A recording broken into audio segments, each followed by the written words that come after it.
Victoria Sterling snatched the sealed envelope off the boardroom table, tore it open, read 3 lines, and went completely still. The room held its breath. She had walked in ready to destroy him. She had already rehearsed her laughter. She had already decided what a man in worn-out shoes deserved.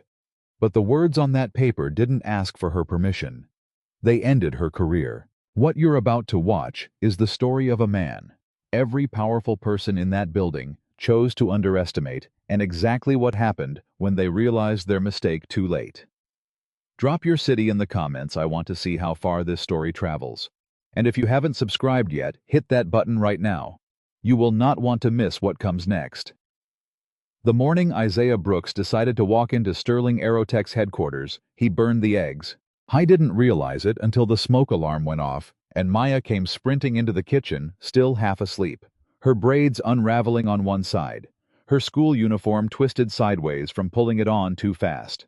She skidded to a halt in her socks, stared at the black skillet, then looked up at her father. "Dad, those were our last 3 eggs." I was already at the stove, pulling the pan off the burner, waving smoke toward the window with a dish towel. He hadn't burned eggs since the first month after Naomi died, when he couldn't remember how to do anything right.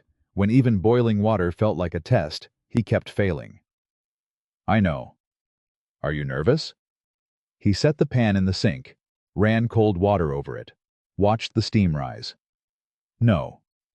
You burned the eggs, Dad." He turned around and looked at his daughter, 9 years old, watching him with those careful eyes that saw everything Naomi used to see. The smoke was still curling up toward the ceiling. The morning light was coming through the kitchen window at that low winter angle that made everything look a little golden, a little fragile, like the world was holding its breath before it decided what kind of day it was going to be. "I was thinking about something else."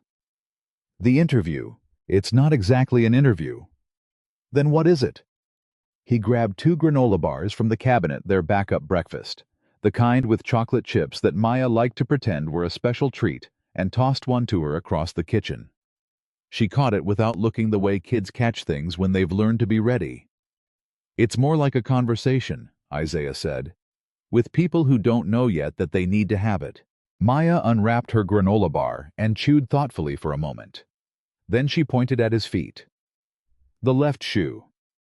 The sole was separating at the toe, pulling away from the leather with a gap just wide enough to catch the light. He had glued it back twice. The second repair had held for 4 months. The third was already starting to loosen. "Your shoe is doing that thing again." He looked down. He already knew. He'd known since he put them on that morning. He didn't have a replacement pair. Not a good one. Not the kind of pair you wore to a boardroom at a company worth hundreds of millions of dollars. "I'll walk carefully. They're going to see it." "Probably. Doesn't that bother you?" He picked up Naomi's leather briefcase from the kitchen table. It was old, older than Maya, older than their marriage problems, and their good years, and the years when hospitals became the center of their world. The handle was worn smooth from Naomi's grip. Isaiah had restitched one corner himself with upholstery thread he bought from the dollar store on Clement Street. The briefcase was by any reasonable measure embarrassing to carry into a room full of money. He carried it like it was the most valuable thing he owned, because it was. "People are going to decide what they think when I walk through that door," he said. "My job is to make them reconsider before I leave." Maya stared at him for a long moment. Then she stood up on her tiptoes and kissed him on the cheek, the way she'd been doing since she was 4 years old, and just barely tall enough to reach his chin when he crouched down. "Don't be late picking me up." "I won't. And don't let mean people make you feel bad." He smiled. The real kind. The kind Naomi used to say was the version of his face that proved he wasn't as serious as he wanted everyone to believe. "I'll try." I was out the door at 7:15. The bus came at 7:22. He stood at the corner in the thin January cold, with the briefcase at his side, and the loose sole already starting to flap slightly against the concrete when he walked, and he thought about what he was carrying and what he wasn't. No mortgage. He'd lost that. Sold the house 5 years ago, when Naomi's medical bills started stacking up in ways that health insurance, the decent plan he'd had as operations director back when he had a title that meant something, refused to cover. They'd moved into the rental on Ardmore with Maya, who was 4, and didn't understand why her room was smaller, just that her butterfly nightlight still worked in the new outlet, and her dad still read to her every night, so she was okay. No industry reputation. Victoria Sterling had handled that personally. The termination on his record had been rewritten in language that made him sound unstable, reckless, dangerous to have around delicate corporate machinery. The calls he'd made to former colleagues had mostly gone unanswered. The ones that did answer were apologetic in the particular way people are apologetic when they're afraid to be seen associating with someone the powerful have decided to ruin. No savings to speak of. What he'd managed to build since Naomi died, the consulting work, the late-night contracts, the operational turnaround jobs that companies hired him for quietly, and thanked him for quietly, and never publicized because he didn't look like their idea of an expert, had mostly gone to keeping Maya fed in school, and believing the world was a fair place, which was the most expensive lie a parent could maintain. What he did have, a sealed envelope from Dr. Helena Price, independent chair of Sterling Aerotech's board of directors, delivered by encrypted message at 11:30 the previous night. A 48-hour access authorization signed by 3/4 of the board, and 9 years of knowing exactly where the bodies were buried. The Sterling Aerotech building was 42 floors of glass and steel in the financial district, the kind of building designed to make people feel small before they even walked through the door. The lobby was all marble and ambient light, with a reception desk that looked like it cost more than Isaiah's annual rent. There were security barriers. There were men in uniforms.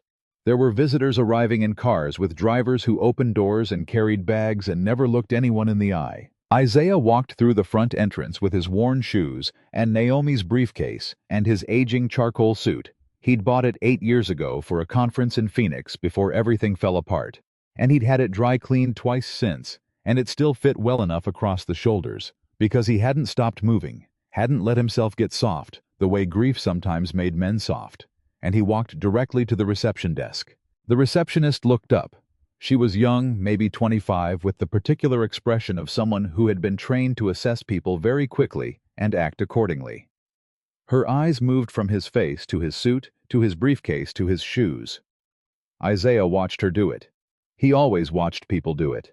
You learned things about institutions by watching how their frontline employees were trained to see. "Can I help you?" The tone was pleasant, but cautious. The tone of someone who has decided you are probably in the wrong place, but wants to be polite about redirecting you. "Isaiah Brooks, I have a 9:30 on the executive floor." She looked at her screen, typed something, frowned slightly, typed something else. "I'm sorry, what department is this with?" "The board." Another pause. The frown deepened. "And is this regarding a maintenance contract?" He kept his face completely still. This was something he had learned to do over 9 years of being underestimated in rooms like this one. The art of not reacting, of letting people reveal themselves completely before he responded. "It's regarding the interim executive review. Dr. Helena Price can confirm." The receptionist's fingers hesitated over her keyboard. Then she picked up her phone. A security officer materialized at Isaiah's elbow. A big man mid-40s, with the careful, neutral expression of someone doing a job he didn't enjoy. "Sir, can I see some identification?" Isaiah reached into his jacket, retrieved his ID, handed it over. The officer studied it, then studied Isaiah, then the ID again. Across the lobby, 2 men in expensive suits walked through the security barrier. No one asked them to stop. No one asked for their identification. They were talking loudly about a dinner reservation, and they moved through the space like they owned it because they had been taught since birth that spaces like this one belonged to men who looked like them. The officer handed Isaiah's ID back.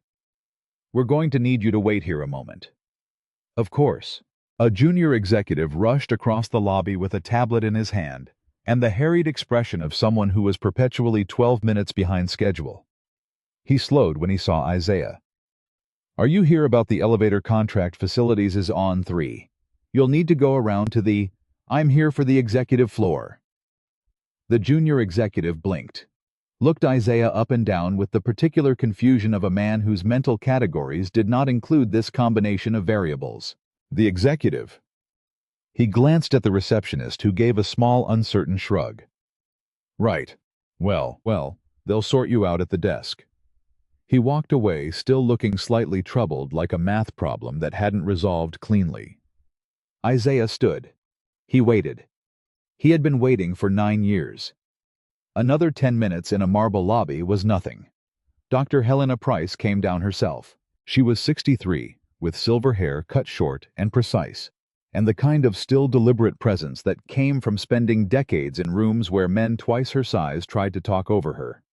She crossed the lobby and shook Isaiah's hand firmly. "Mr. Brooks, I apologize for the delay." "No delay necessary. I was early."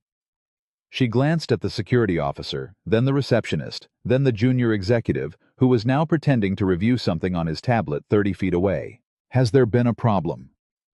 "No problem at all." She knew there had been. He could see it in her jaw, the slight tightening of someone who had fought this particular battle many times and was fighting it again right now in real time without being able to say so directly. "The elevator's this way." On the ride up, she handed him a secondary access badge. "The board has authorized your review. 48 hours of unrestricted access to financial records, operational reports, personnel files, and facility documentation.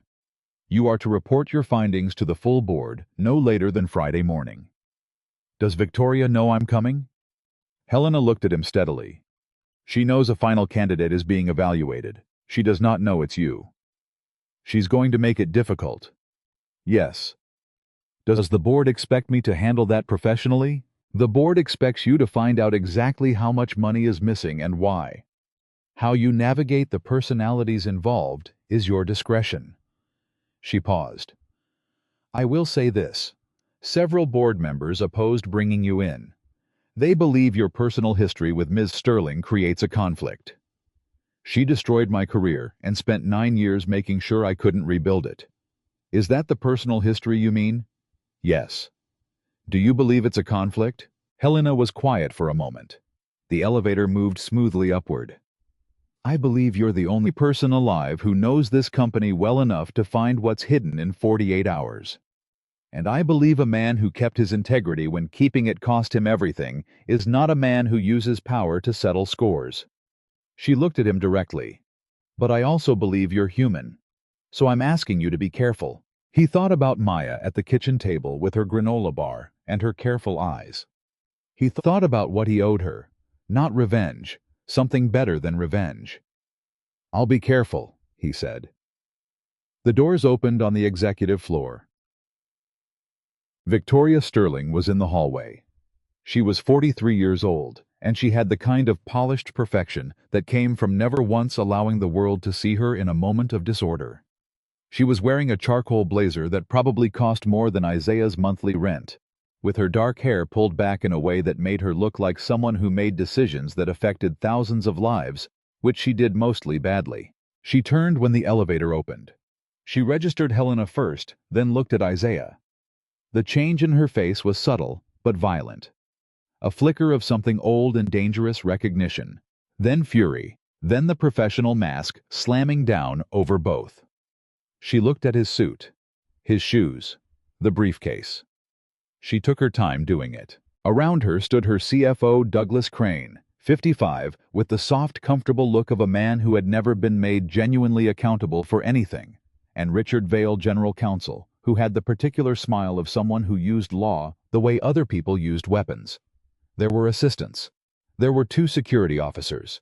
There were junior executives who had arranged themselves at a respectful distance from power, close enough to witness, far enough to deny involvement. Isaiah Brooks. Victoria's voice was warm, the way ice is warm before it becomes ice. "I didn't realize the board had scraped quite that far down the barrel." "Good morning, Victoria." "You look—" She let her eyes travel over him one more time, slowly, deliberately, making sure everyone in the hallway understood what she was doing. "Exactly the same. You look like 9 years of other people's money." The hallway went very quiet. Victoria smiled. The real smile, the one that meant she had decided to enjoy this. "I was just telling Douglas," she said loudly enough to include the full audience of assistants and junior staff arranged around her, "that the board has been in a rather desperate mood lately. bringing in outside consultants, entertaining candidates who would never have made it through our standard vetting process. She tilted her head. Tell me, Isaiah, did you come on the bus? Douglas chuckled. Or did they validate parking? You have to show a certain type of vehicle for them to validate, I believe. The assistants looked uncertain. They could see where this was going, but they were not yet sure how far Victoria intended to take it. Isaiah said nothing. He simply waited. He had learned that some people given enough silence will tell you everything you need to know about them. I want to ask you something, Victoria said. She stepped forward slightly. And I want you to answer honestly, because I think it's a fair question before we let you anywhere near an actual boardroom. She paused for effect. If you can't afford a suit that doesn't look like you found it in a donation bin, if you walk into this building in shoes held together by what rubber cement and optimism, what exactly makes you think investors are going to trust you with their money? One of the junior executives made a sound that might have been a laugh, or might have been a cough, and couldn't quite decide which to commit to. Isaiah looked at Victoria for a long moment. He looked at Douglas. He looked at the junior executives and the assistants and the 2 security officers who were pretending to look at the floor. Then he reached into Naomi's briefcase and removed a sealed envelope. White. Official. The board seal embossed in the upper left corner. He set it on the small side table nearest to Victoria. The way you set something down when you are completely certain of what it contains. I'm not here to ask you for a job, he said. I'm here to replace you. He had said it quietly. He had said it the way you say something when you know the words will do the work without any help from your voice. Victoria stared at the envelope. Helena stepped forward. Ms. Sterling, I suggest we move this to the boardroom. Victoria looked at the envelope, then at Isaiah, then at Helena. The mask held, but just barely. Something had shifted in the hallway. The weight of the space had changed the way the air changes in a room right before a storm decides to become serious about itself. She picked up the envelope. She didn't open it. Not yet. She wasn't going to give anyone the satisfaction of watching her face while she read it. Boardroom, she said. Her voice was still controlled, still professional, still utterly completely in command. For now. Tug. The Sterling Aerotech boardroom was on the 40th floor with windows that looked out over the city in 3 directions and a table that seated 24 people comfortably. Victoria sat at the head. Helena took a seat to the right. Douglas and Richard positioned themselves flanking Victoria, the loyal formation of people who had learned to read a room and understood which wall to stand against. Isaiah sat across from them. He set Naomi's briefcase on the table in front of him. Richard Vale leaned forward. He had a personnel file open in front of him, manila folder, thick with paper, the official kind, with the company logo embossed on the tab. Before this conversation goes any further, Richard said, I think we should address the candidate's history with this company, because the board may not be fully aware of the circumstances under which Mr. Brooks left our employment. I imagine that's true, Isaiah said. 9 years ago, Mr. Brooks was employed as operations director at our Lakehurst manufacturing facility. During his tenure, he was found to have engaged in insubordination toward senior management, unauthorized disclosure of confidential operational information, and deliberate interference with a critical production certification process. Richard's tone was measured professional, the tone of a man reading from a document he had personally shaped. He was terminated for cause. Given the severity of the conduct, the board should understand that this individual's judgment and loyalty to the company's interests are, that's not what happened. The room went quiet. Isaiah had not raised his voice. He hadn't moved. He was sitting with his hands flat on the table in front of him, the posture of a man who has been waiting to say something for a very long time and has decided that now is exactly the moment. I'm happy to wait while Mr. Vale finishes reading, he said. But when he's done, I'm going to tell you what actually happened at Lakehurst. And then you can decide which version explains the financial situation you're currently in. Victoria looked at Richard. A micro-expression, the slight flicker of recalculation. Richard closed the file. Please, go ahead. Isaiah looked at Victoria. Not at Richard. Not at Douglas. At her. 9 years ago, 3 weeks before you were scheduled to sign a $47 million government contract for the Lakehurst facility, I discovered a structural defect in the primary assembly line components. A failure in the load-bearing certification that would have placed workers at risk and almost certainly violated federal safety standards. That is a significant mischaracterization of. You ordered me to delay the report. Silence.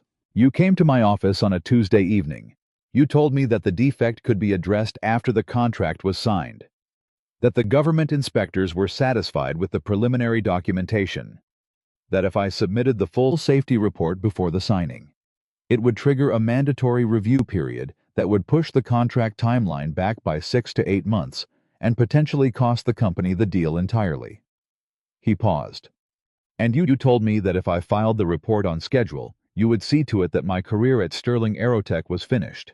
That is completely false. You told me that my concerns were noted and would be addressed through proper channels, the channels that you controlled, the channels that coincidentally had no mechanism for anyone to escalate over your head without your signature authorizing the escalation. He kept his voice level. Factual. The tone of someone presenting evidence in a setting where evidence is supposed to matter. I went to the legal department. I documented the defect. I refused to certify production numbers that I knew were inaccurate. I submitted the full safety report through external channels, which triggered the mandatory review. You leaked confidential operational documents to federal regulators without authorization. I reported a safety defect that could have killed people to the appropriate federal regulators, who are legally entitled to receive exactly that information. He looked at Helena. The contract was delayed. The defect was addressed eventually at greater cost than if it had been handled on my timeline. The workers were protected, and I was terminated 4 weeks later with a personnel file that had been rewritten to describe me as a liability and a threat. Helena was writing something. She did not look up. My name was communicated to industry contacts as someone who was difficult, unstable, not a team player. Phrases that in my experience tend to attach themselves very quickly to certain kinds of people when powerful organizations decide they need those people not to work again. He looked at Victoria steadily. I couldn't get an interview at a competitor. I couldn't get a reference call returned. I had a 4-year-old daughter and a career that had been surgically removed from the industry I had spent 15 years building. The room was very still. Douglas was looking at the table. Richard was looking at his file. The junior executives in the doorway had gone completely motionless. Victoria leaned forward. When she spoke, her voice was still controlled, still polished. But there was something underneath it now, the sound of a person deciding not how to defend themselves, but how to attack. What you're describing is one man's interpretation of a complicated operational decision made under significant business pressure. What the record shows is that you made unauthorized disclosures, undermined the authority of your direct supervisor, and created a regulatory crisis that cost this company millions of dollars and 6 months of production delays. She spread her hands flat on the table. Now you show up here 9 years later in shoes I wouldn't give to charity, asking this board to hand you the keys to a global aerospace corporation. And you expect them to look at your life, since Lakehurst, the consulting work you've been scraping together, the house you lost the savings you don't have, and see a leader. She let that land. Then she said, a man who couldn't protect his own finances cannot be trusted to protect ours. The room waited. Isaiah did not move. He did not change his expression. He did not look at anyone except Victoria. I lost my house, he said, because I chose my wife's life over my comfort. The silence that followed that sentence was different from the silence before it. You are losing this company, he continued, because you chose your comfort over everyone's livelihood. Victoria opened her mouth. Helena spoke first.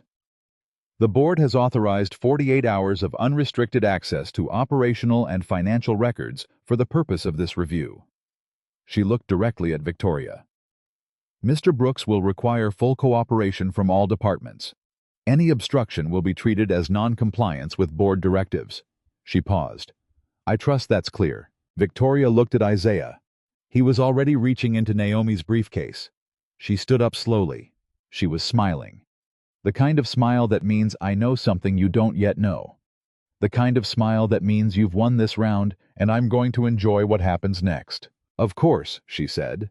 We have nothing to hide. Douglas will provide Mr. Brooks with everything he needs. She smoothed her jacket. Starting with access to the Fairmont facility.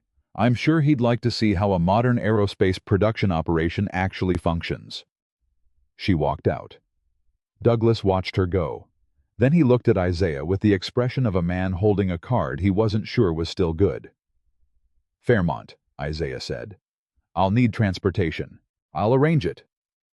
Douglas closed his folder. I should mention, Fairmont runs a sophisticated automated system. Very complex.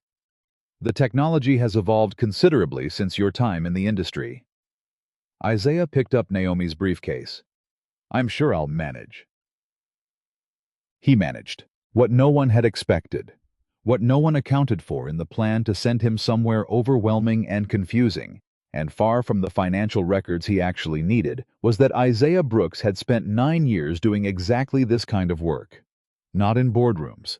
Not with polished presentations and prepared data packages. He had spent 9 years in the back end of struggling companies on factory floors and maintenance bays and loading docks and warehouse shift change meetings at 5 in the morning.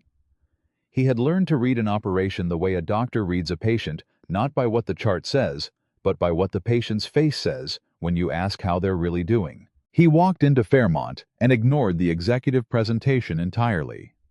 He shook hands with the floor supervisor, a woman in her late 40s named Carol, who had the careful, guarded look of someone who had learned to expect nothing good from corporate visitors, and asked her to show him the production line. She looked at his suit and his shoes and his briefcase. Then she looked at his face. Something in his face must have been different from what she was used to seeing. She took him to the floor. He asked questions that no one on an executive tour asked. Not about efficiency metrics or throughput numbers or the automation interface. He asked, what breaks? What have you been working around?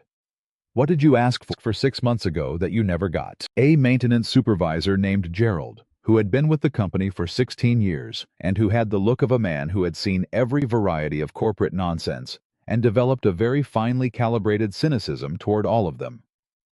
Gerald stopped when Isaiah asked those questions. He looked at Isaiah the way Carol had looked at him. Then Gerald said, Line C hasn't been operational in 7 weeks. Isaiah looked at the production report Douglas had handed him in the car. Line C fully operational. Current throughput on target. Show me. Gerald showed him. The line was dead.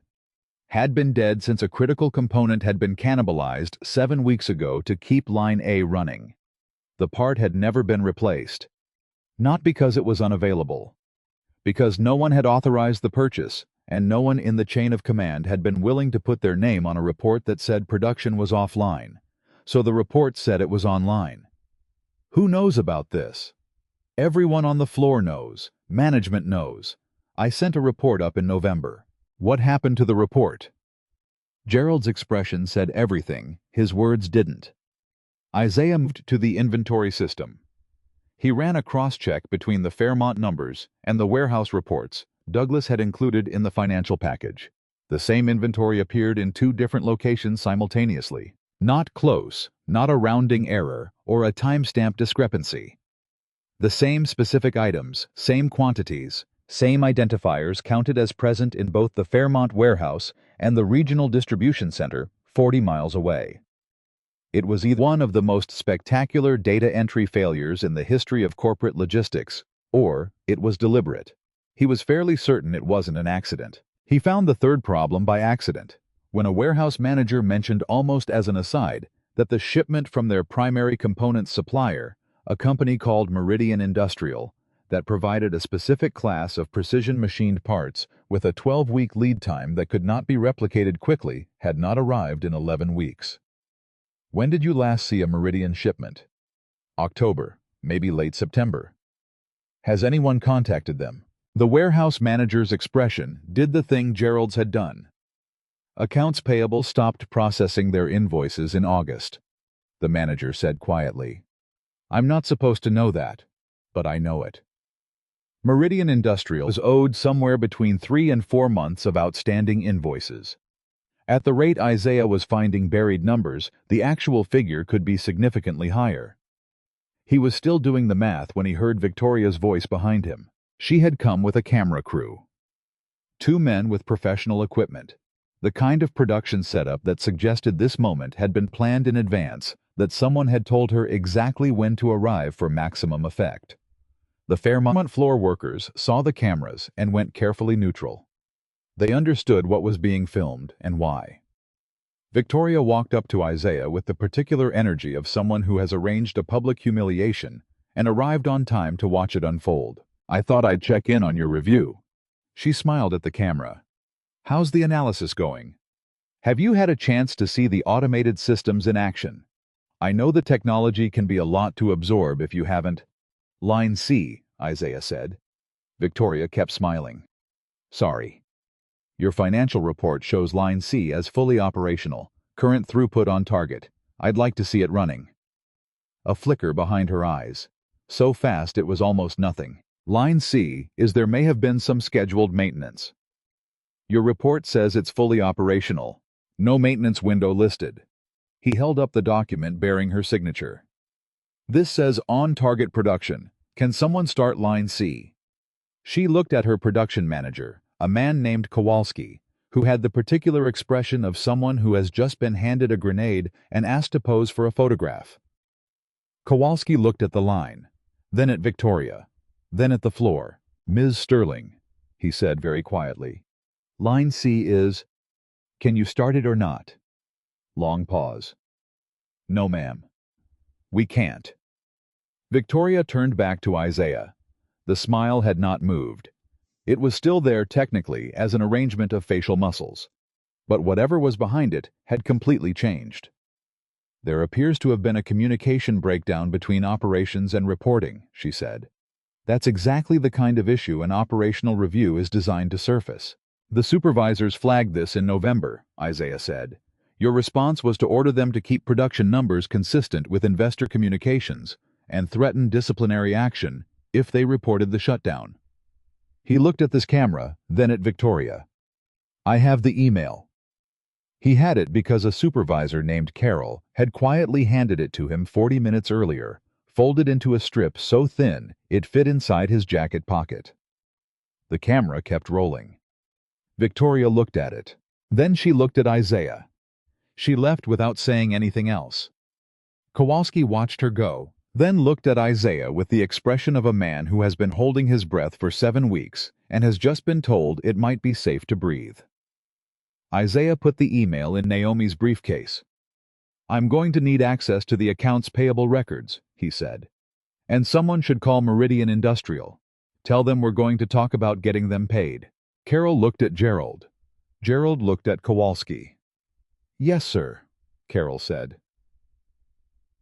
He drove back to headquarters alone, in the car. He did not think about Victoria, or Richard, or Douglas, or the 48-hour clock ticking down. He thought about Maya at school right now, probably eating lunch, probably telling her friends something absolutely precise and unsentimental about whatever had happened on the playground that morning. He thought about Naomi's briefcase on the seat beside him, battered and restitched full of emails and financial discrepancies, and the beginning of a story that was going to take everything he had to finish telling correctly. I thought about what Helena had said in the elevator. "I believe a man who kept his integrity when keeping it cost him. Everything is not a man who uses power to settle scores." He knew sitting in that car with the city moving past the windows that she was right. But he also had known for 9 years in the particular way, you know things you've paid for with your actual life, that there is a difference between keeping your integrity and keeping your silence. He had kept his integrity. He had never stopped believing that the truth was worth something, even when the truth cost him the house where his daughter learned to walk, and the industry that was supposed to be his life's work, and the quiet stability he had wanted to give Naomi in her last years, and couldn't, because protecting other people's workers had made him unemployable. He had never stopped believing the truth mattered. And now he was 40 minutes away from proving it. He opened Naomi's briefcase and checked the contents one more time. The emails. the production reports with Victoria's signature, the inventory discrepancies, the meridian payment timeline he'd reconstructed from the warehouse manager's records, and the sealed board authorization. He closed the briefcase. He had one more card to play. He had found it an hour ago, buried in a server archive that Douglas had apparently forgotten to restrict before sending him to Fairmont. Digital metadata. Edit logs. A timestamp trail that led from a recovery framework he had built at Lakehurst 9 years ago. The framework that had saved the plant, saved the jobs, saved the government contract after the safety defect was addressed to a management system that Victoria Sterling had presented to the board 2 years later as her own innovation. The innovation that had made her a celebrated CEO.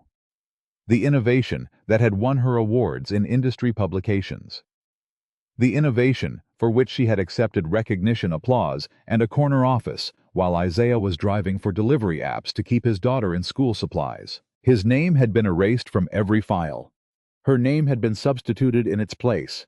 And somewhere in that server archive, if the access was still open before someone noticed and closed it, the original files were still there. Complete. Time-stamped. Attributable.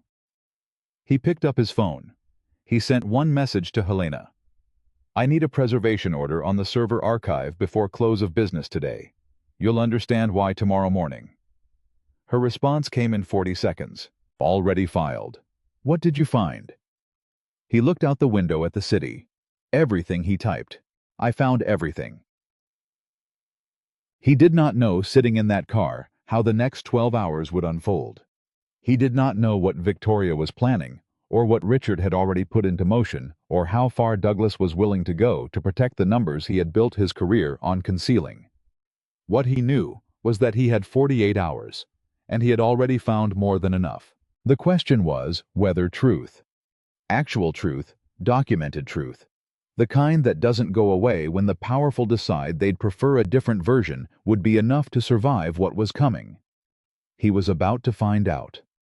The preservation order went through at 4:17 in the afternoon. Isaiah knew this because Helena sent him a 2-word confirmation. Done. Hurry, and because 17 minutes later, Richard Vale appeared in the doorway of the temporary workspace Isaiah had been given on the 38th floor, a small glass-walled room with a view of the parking structure and a desk that wobbled slightly when you leaned on it, which Isaiah had been doing for the past 3 hours. Richard was not alone. He had 2 security officers with him and a printed document that he held the way people hold things when they want you to understand that the paper itself is a threat. Mr. Brooks, I'm going to need you to step away from the terminal. Isaiah did not step away from the terminal. He finished typing the command. He was in the middle of a search query, pulling edit logs from the server archive cross-referenced against user account timestamps, and then he looked up. Richard. You've been accessing restricted server archives without proper departmental authorization. That's a violation of our data governance policy and potentially a breach of your access agreement. Richard set the document on the desk. We're suspending your system access pending a security review. Isaiah looked at the document, then at Richard, then at the security officers who were both doing the thing security officers do when they've been told to look official but haven't been told exactly what they're officially doing.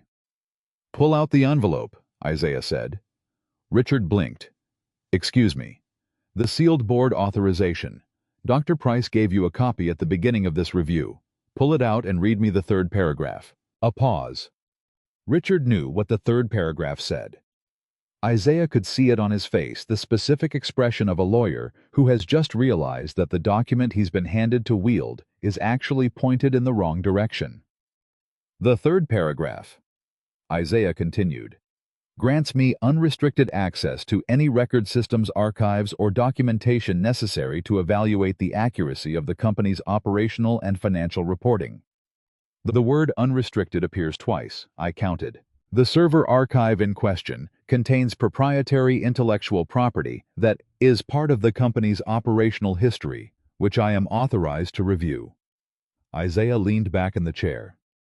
If you revoke my system access, you are in direct violation of a board directive. That's not my opinion. That's what the document says.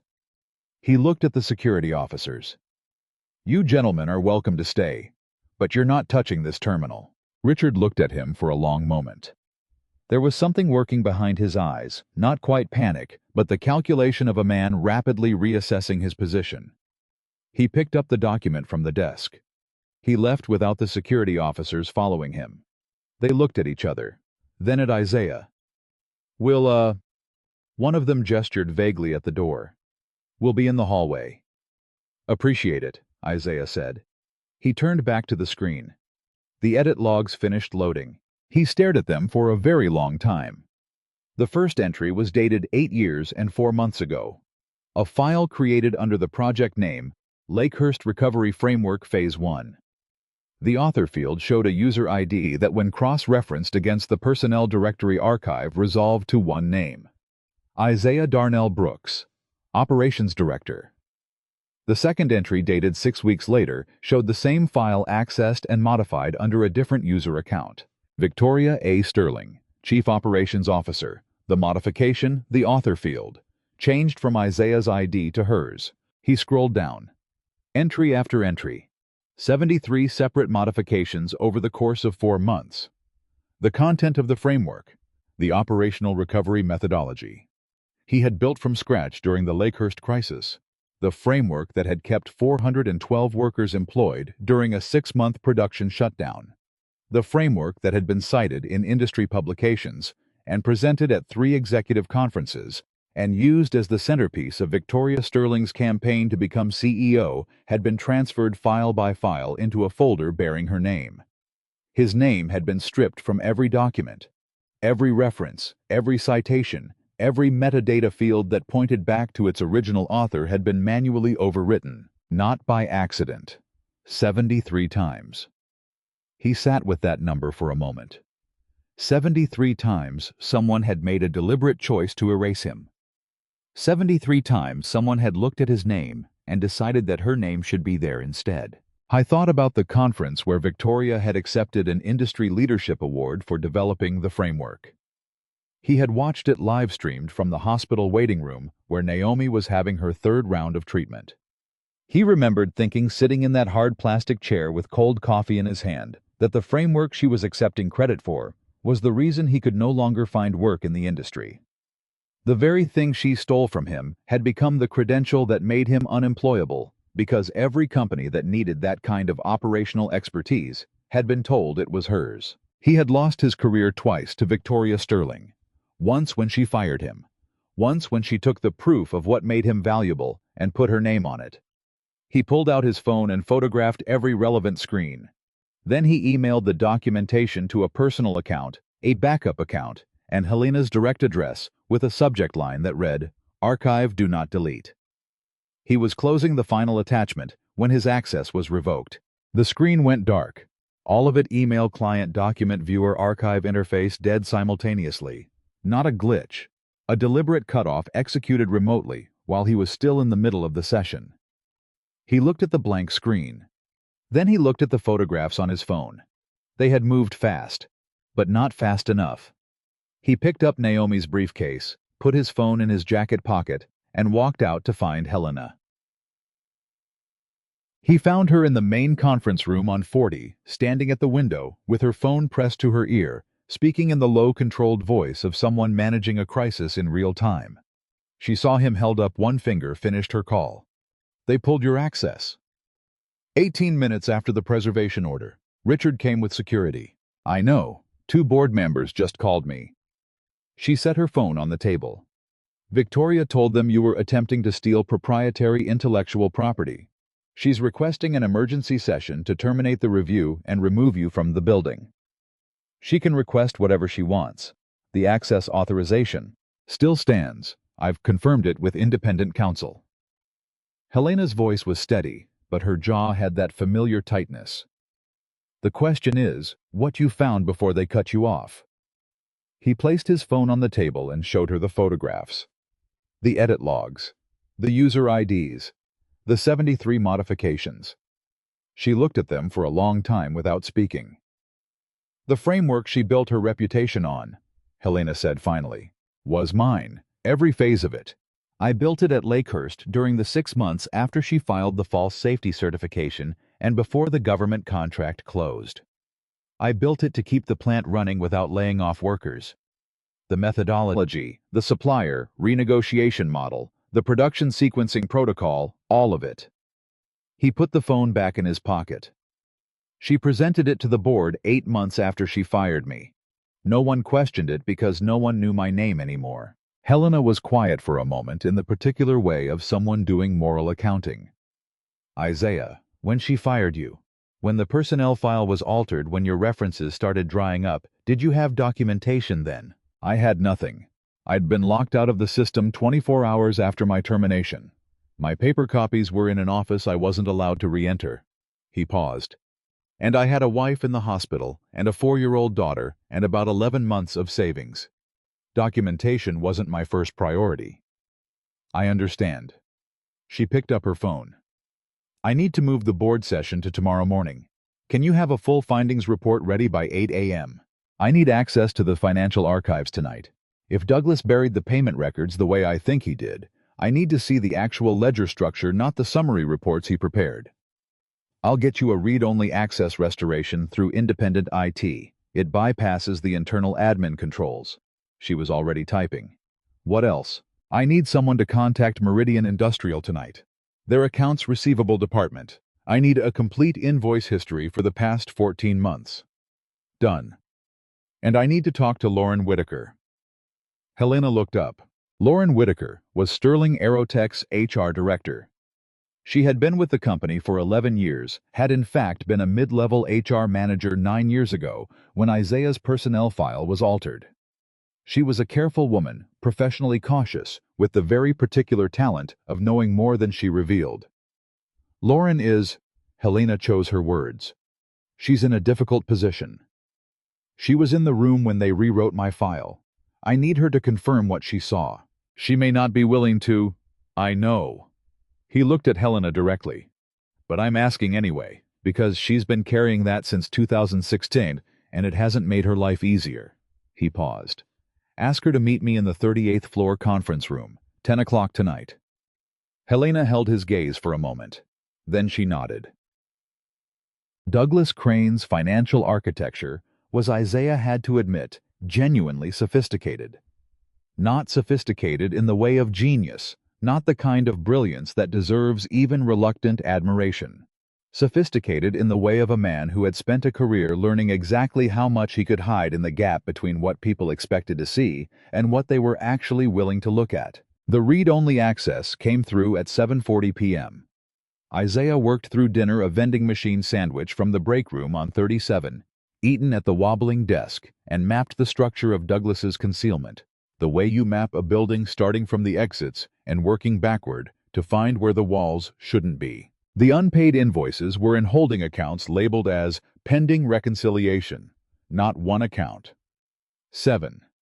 Spread across 3 subsidiaries and 2 foreign entities, each with its own reporting cycle, each falling just below the threshold that would trigger automatic escalation to the audit committee. The total across all 7 when aggregated was somewhere north of $62 million. $62 million in unpaid obligations distributed carefully enough that no single account looked alarming in isolation. The inventory double counting was simpler. The same physical goods had been logged in 2 separate systems that didn't communicate with each other. Whoever set it up had relied on the reasonable assumption that no one reviewing the numbers would think to cross-reference systems that weren't designed to be compared. Isaiah had compared them because a warehouse manager on a factory floor had mentioned a shipment that didn't add up. And Isaiah had learned long ago that the people who actually touch the physical reality of a company always know more than the people who only ever see its numbers on a screen. The debt delay was the most technically elegant of the 3. Warranty claims obligations the company was contractually required to pay had been reclassified through a series of administrative reassignments into categories with longer statutory reporting timelines. Not eliminated, just moved. Pushed forward quarter by quarter so they never appeared on the current period balance sheet in a way that would trigger lender review. Isaiah built the reconstruction in a simple spreadsheet. No formulas more complicated than addition. The truth didn't require complexity. The complexity had been used to hide it. When he added the 3 categories together, the hidden payables, The phantom inventory, the reclassified warranty obligations. The gap between what Sterling Aerotech's lender believed the company's financial position to be and what it actually was came to approximately $114 million. $114 million that did not exist on the books, but existed everywhere else in unpaid invoices, in warehouse discrepancies, in warranty claims, silently accumulating interest in administrative purgatory. He sat back from the screen. I was not shocked. He had known from the moment Helena described the situation in that encrypted message that whatever was missing was large enough to be existential. Companies did not convene secret board reviews and approach strangers with sealed envelopes over small problems. But $114 million. I thought about the workers at Fairmont. About Carol and Gerald and Kowalski and the maintenance teams and the warehouse crews and the shift supervisors who had been filing reports. Nobody red flagging problems. Nobody fixed doing the actual physical work that kept a broken machine running, while the people at the top of the building certified to lenders and investors that everything was fine. He thought about those families, about what it would mean if the lender called the loan. He closed the spreadsheet. Then he opened a new document and started writing. He had 4 hours before Lauren Whitaker arrived. He intended to use them. She came at 10:04, knocked twice on the glass door of the conference room, then opened it without waiting for an answer. The action of a woman who had spent years knocking on doors.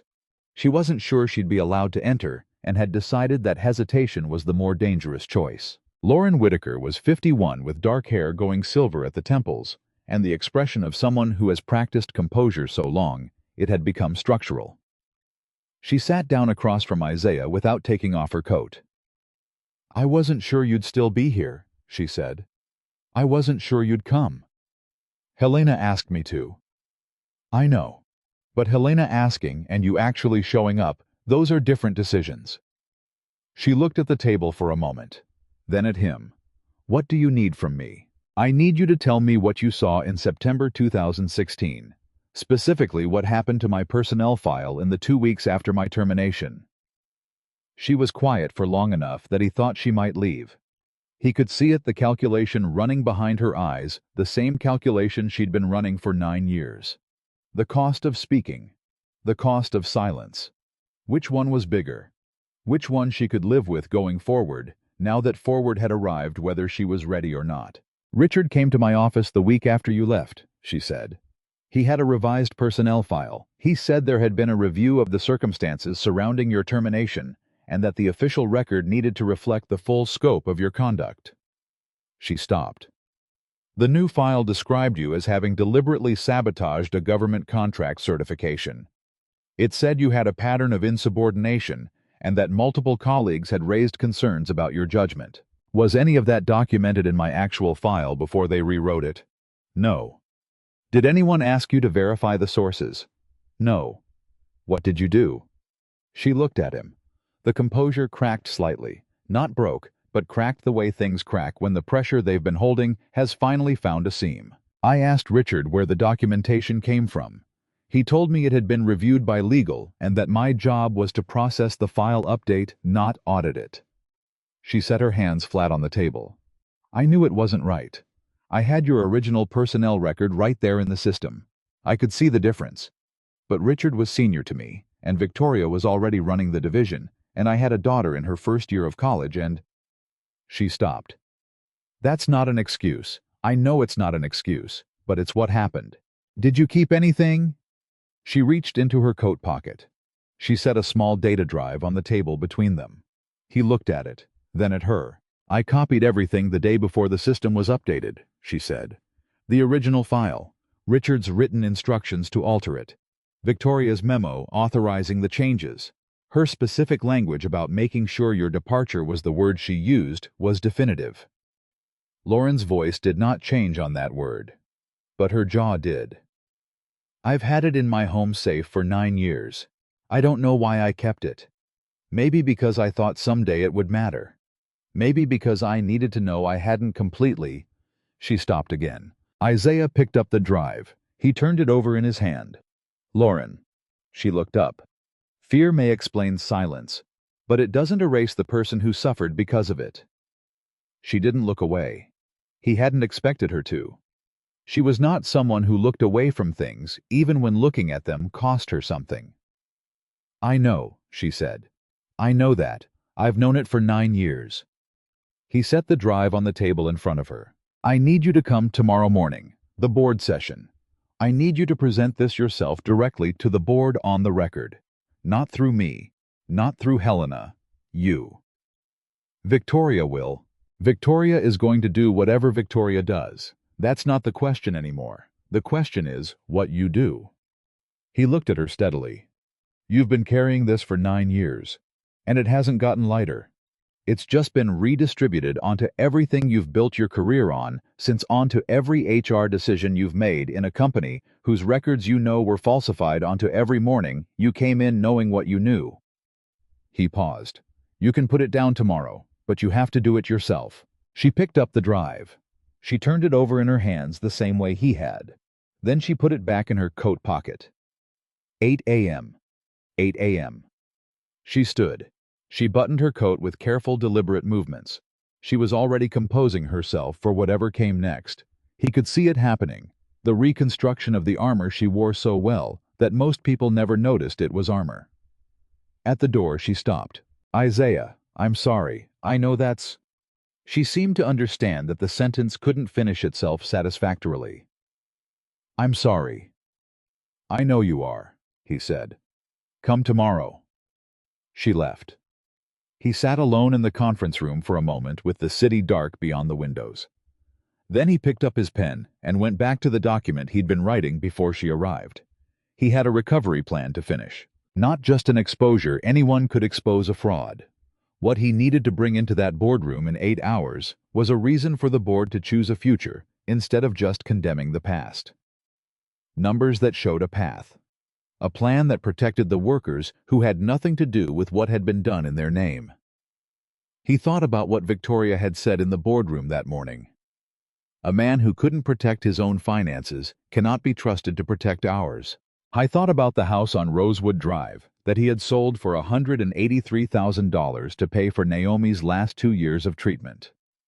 He thought about signing the papers on the kitchen counter while Maya slept and Naomi was upstairs, not asleep, watching the ceiling, the way she watched the ceiling in those months when she was working very hard not to be frightened in front of their daughter.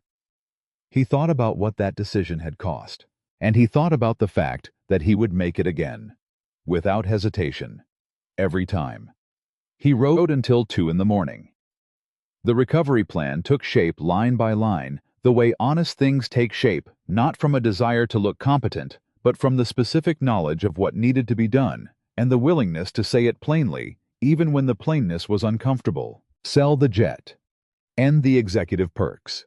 Recover the bonuses paid on falsified metrics. Renegotiate the supplier payment schedules with a personal commitment to honor them. Restore the canceled contracts.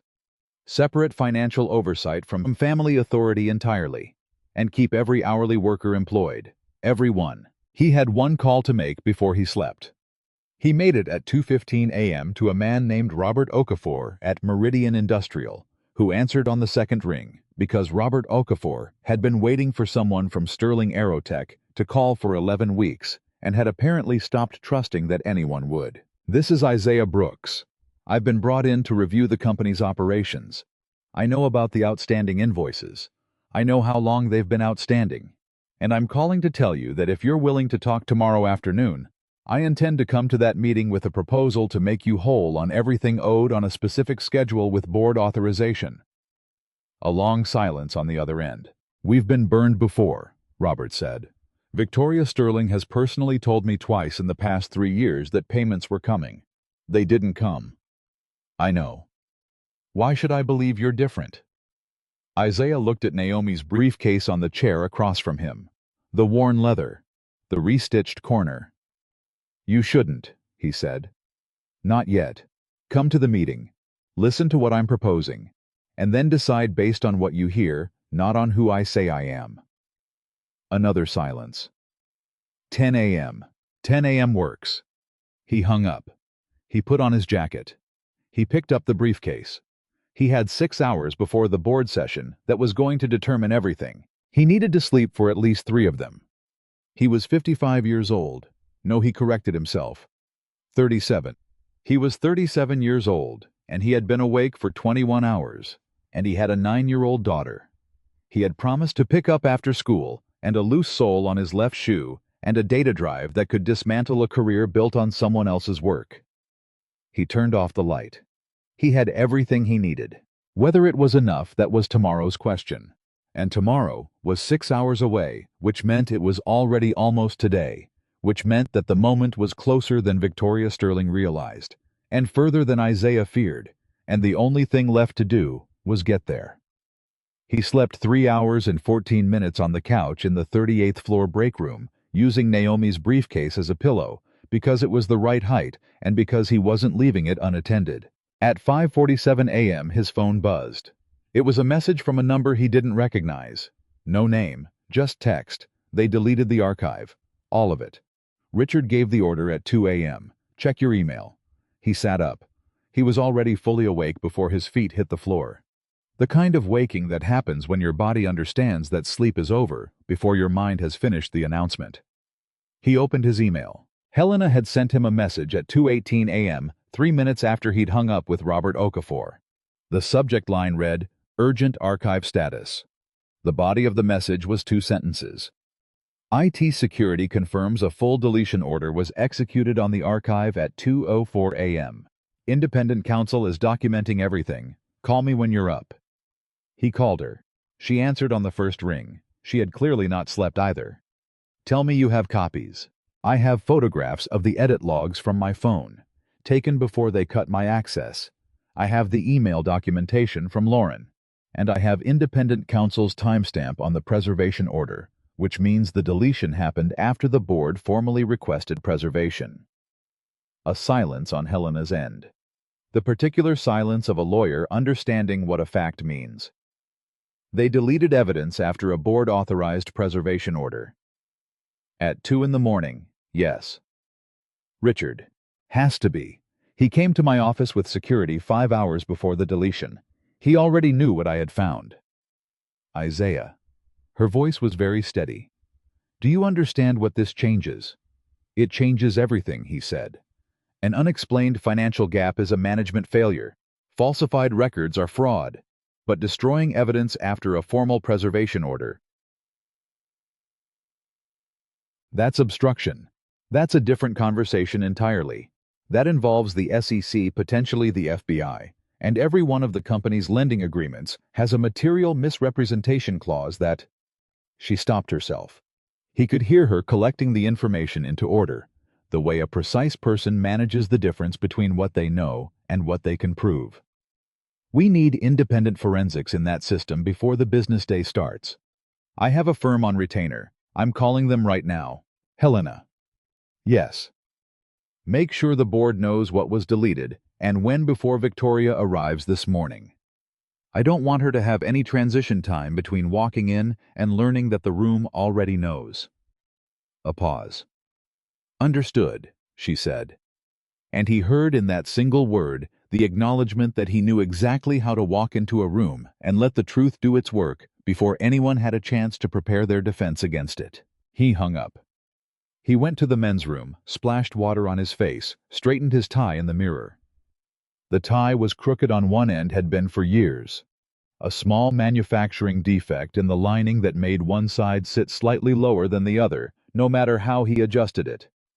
Naomi used to fix it every morning without being asked, her fingers moving through the correction so quickly and naturally that he'd never quite learned to replicate the motion. He fixed it the way he always fixed it now. Almost right. Close enough. He picked up the briefs and walked to the elevator. The board session had been moved to the 40th floor main conference room. When Isaiah arrived at 7:52, 8 of the 12 board members were already present.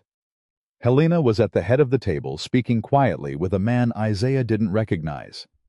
Compact 50s, the contained, efficient look of someone who spent his professional life extracting truth from systems designed to hide it. Isaiah, this is Marcus Webb, independent forensic accounting. He's been in the archive system since 5 a.m.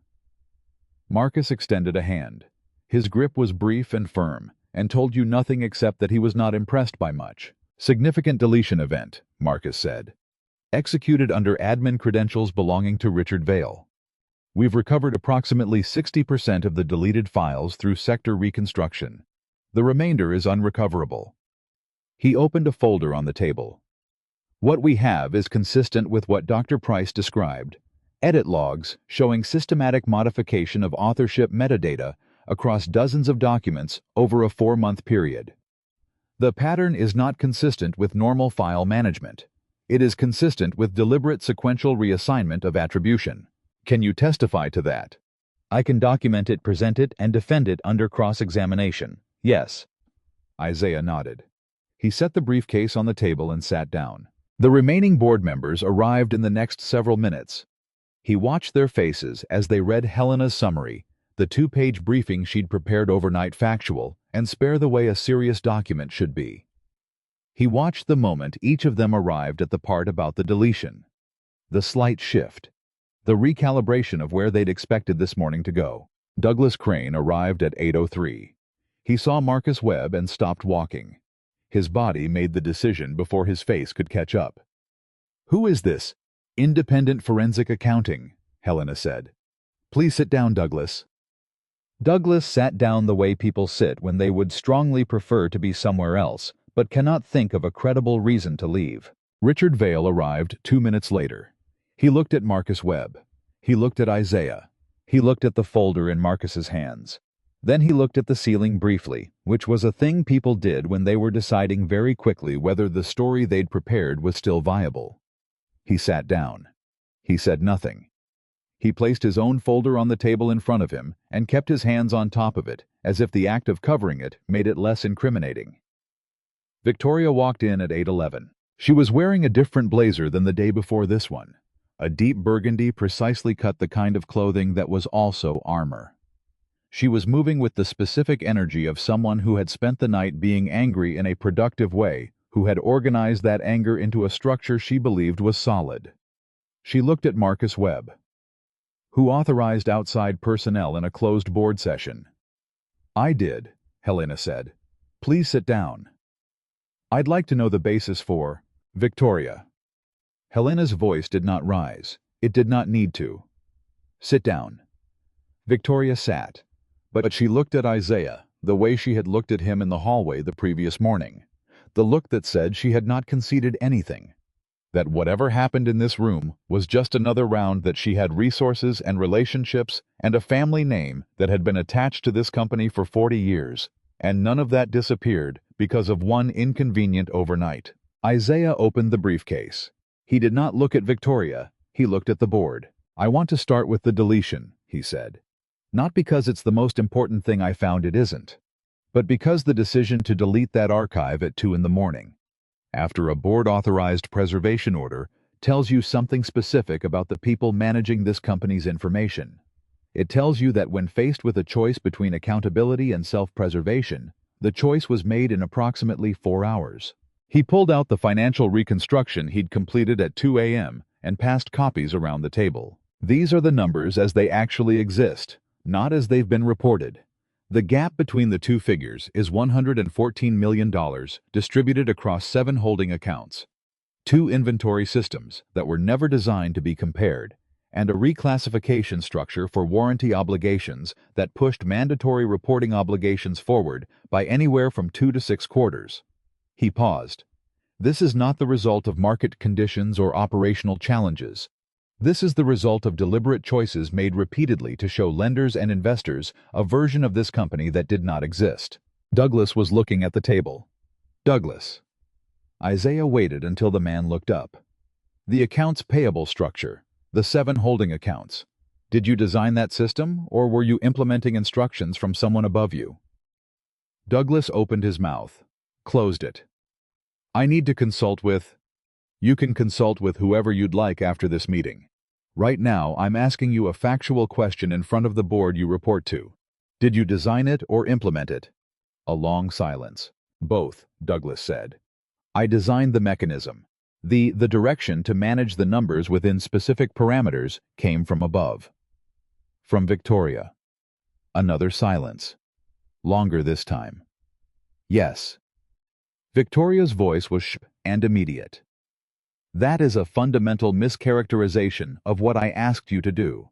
I asked you to manage cash flow presentation in a way that gave us time to address operational challenges without triggering premature lender panic. I did not instruct you to. You told me the reported position needed to stay above the covenant threshold." Douglas looked at her, and there was something in his expression now that had not been there before. Not quite courage, not quite anger, but the particular exhaustion of a man who has been carrying someone else's weight for long enough that his knees have started to give. "You told me that every quarter, for 6 quarters. And I found ways to make it happen because you told me that's what protecting the company meant." "Protecting jobs," Victoria said. "That's what I was trying to protect. The workers at Fairmont, at Lakehurst, at every facility." Isaiah turned to the glass wall.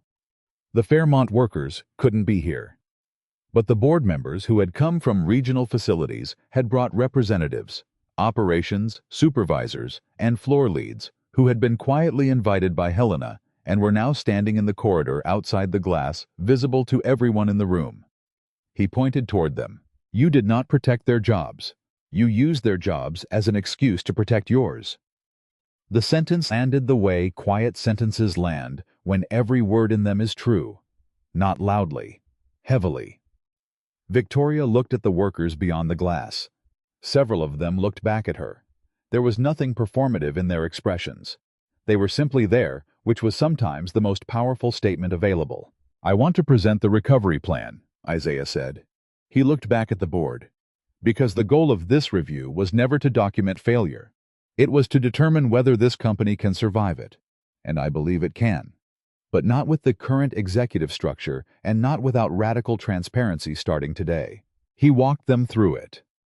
Not quickly, carefully, the way you walk someone through something that requires them to actually change their mind, rather than just update their information. The corporate jet. The executive properties sitting underutilized on 3 balance sheets. The bonuses paid out on performance metrics that, in light of what Marcus Webb had found, could not be considered legitimate.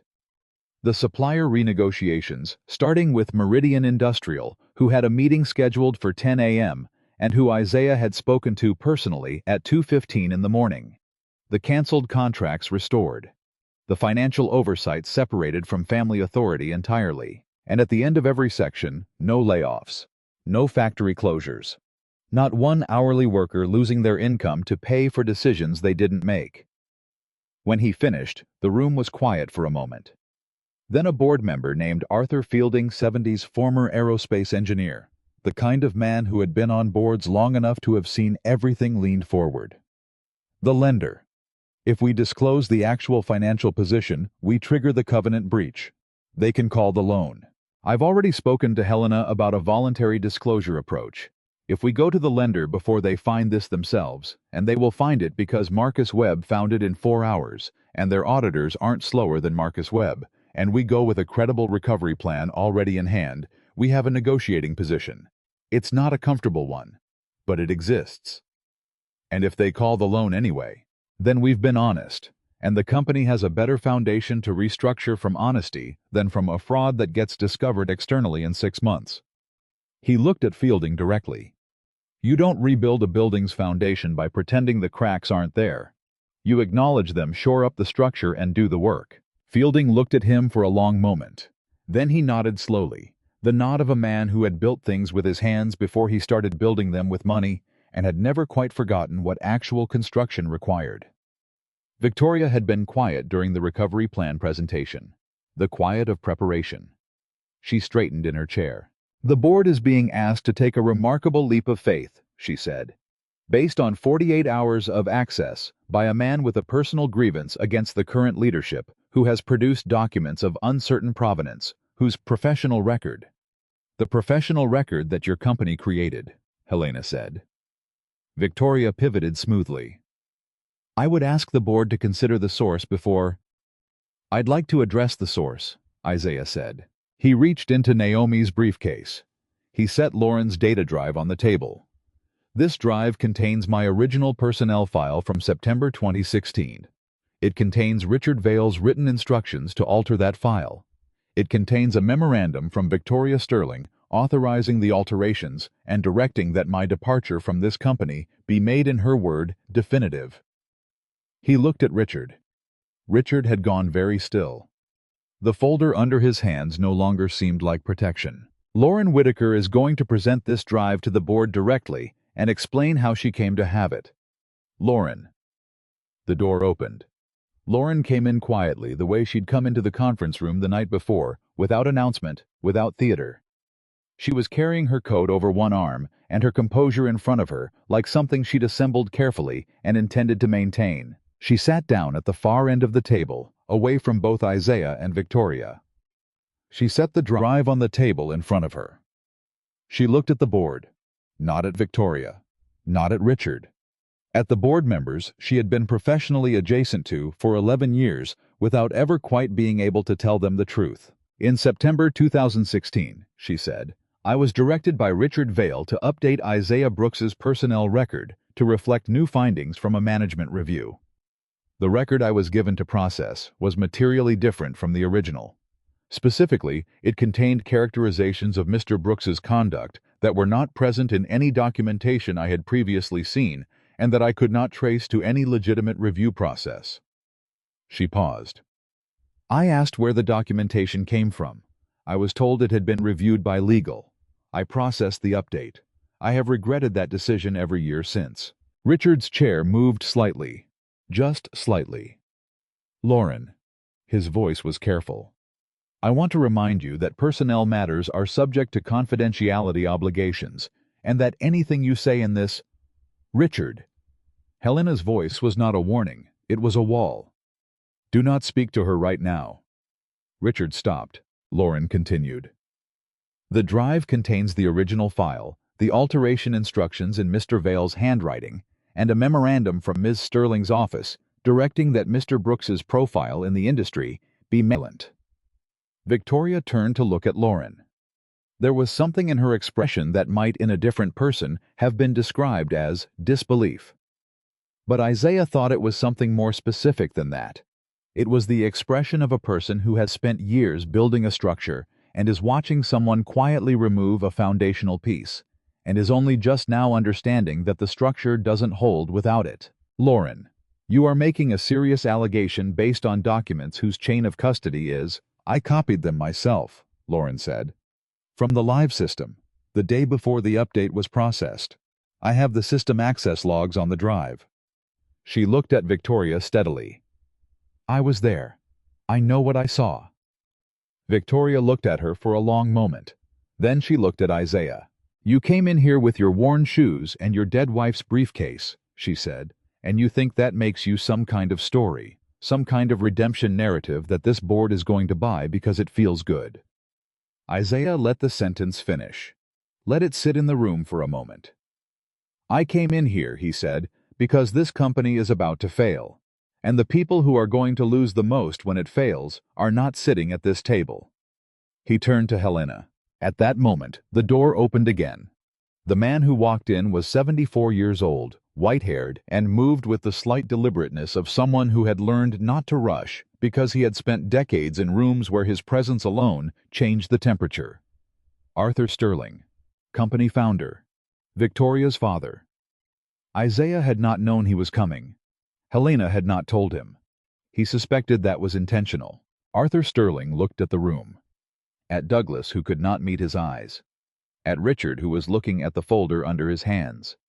At Lauren sitting alone at the far end of the table with the data drive in front of her. At Isaiah. Then at his daughter. Victoria straightened. Dad, you didn't need to... Sit down, Victoria. His voice was not loud. It had the quality of something that did not need volume because the room already belonged to it. He walked to the table. He did not take the chair at the head that was Helena's chair, and he acknowledged this with a slight nod before sitting to her left.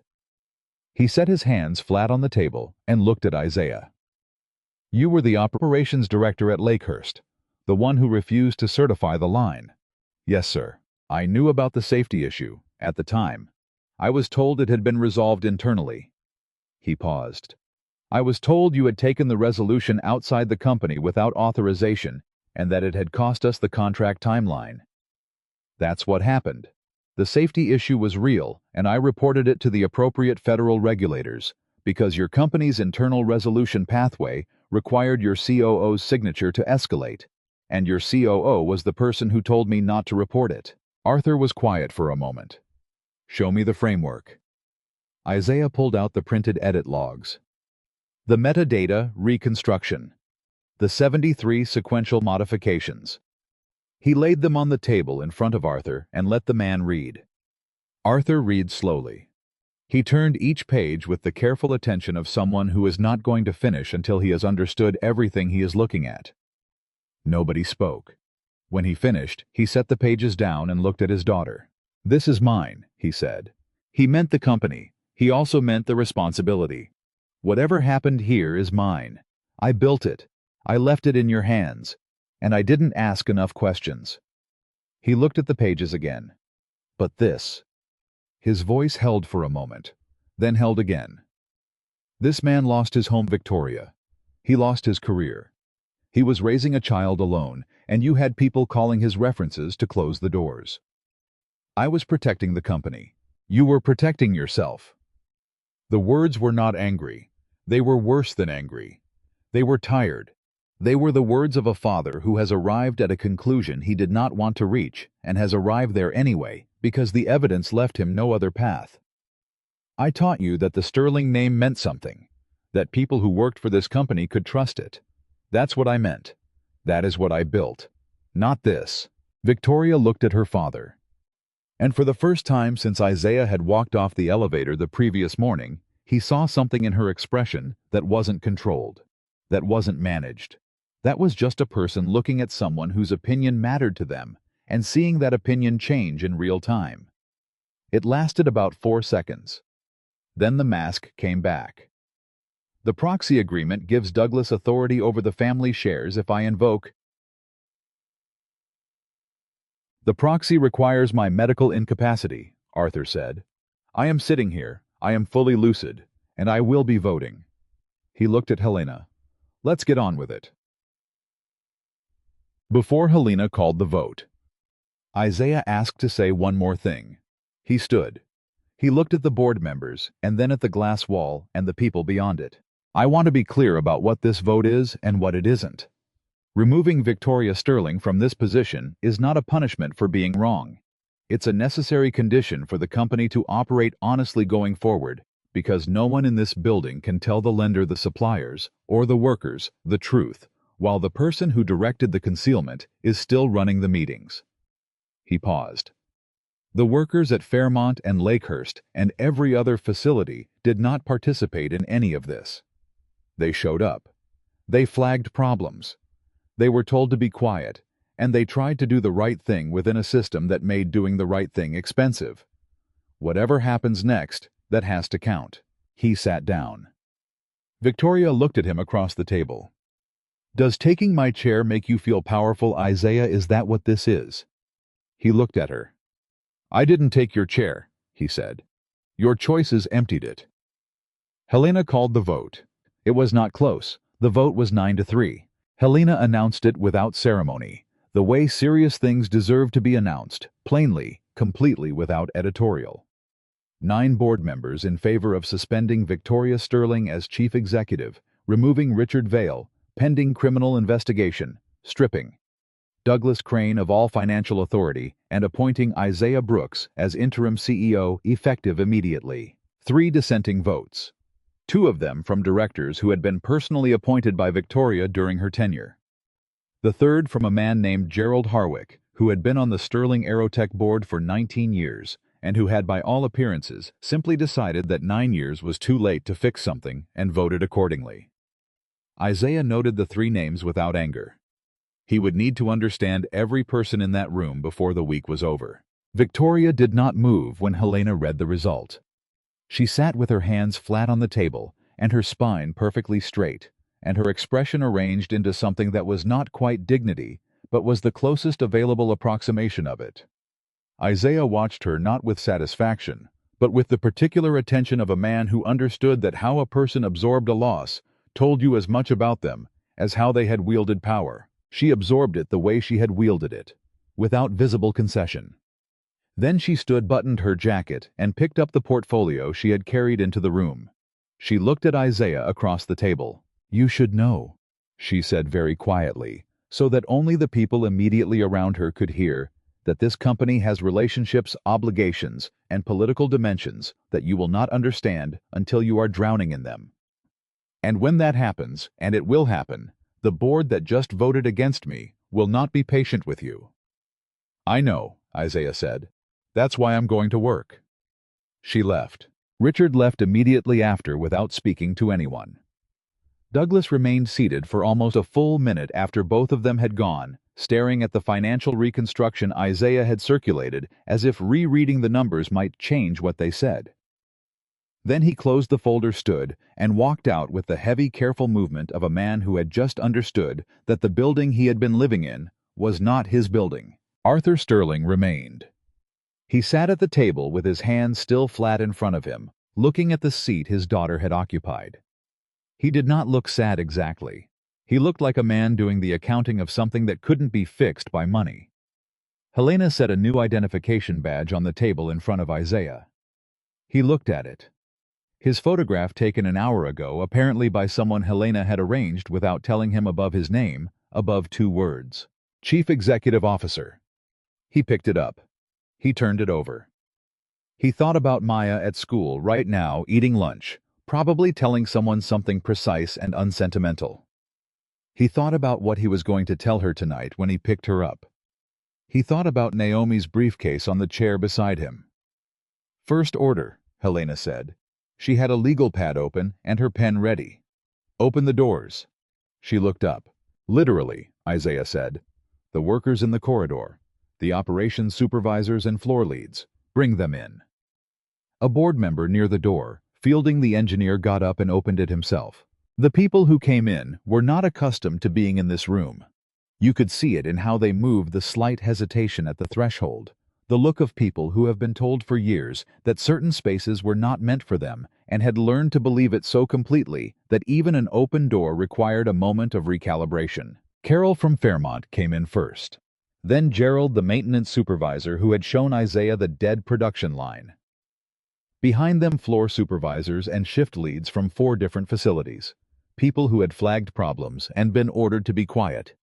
People who had spent months moving around broken equipment and falsified reports, and a management culture that treated their observations as inconveniences. Isaiah stood. "I'm going to need your help," he said. "Not in 90 days, starting today, because the people in this room just voted based partly on what you told me yesterday at Fairmont, and what you told me matters more than what any spreadsheet says, and I need you to know that is not going to change when this meeting ends." Carol looked at him, then at the room. The board members, the legal pads, the financial documents, the enormous table. "What do you need from us?" "The truth. When something is broken, I need to know before the quarterly report. When a supplier relationship is deteriorating, I need to know before the invoices stop. When someone in management tells you to falsify a number or stay quiet about a defect, I need to know that same day." He looked around at all of them. "I'm going to set up a direct reporting line, not through your managers, not through HR, directly to my office, and I want you to use it." Gerald crossed his arms. Not defensively, it was a thinking posture. The posture of a man evaluating whether he believed what he was hearing. The last time workers at Fairmont reported problems directly to corporate, 3 of them got reassigned to the night shift within a month. "I know. That ends today. I want those 3 people's names, and I want them reassigned back before end of business." Gerald looked at Carol. Carol looked at Gerald. "You don't even know if you're going to have this job in 90 days, Gerald said. It was not hostile. It was practical. The pragmatism of people who have learned to factor leadership volatility into every calculation." "That's true," Isaiah said. "But those 3 people should be on the right shift regardless of whether I'm still here, so we're doing it now." Gerald uncrossed his arms. "Their names are Marcus Riley, Dana Osei, and Jim Takahashi," he said. "Riley's been on nights for 4 months." Isaiah turned to Helena. She was already writing.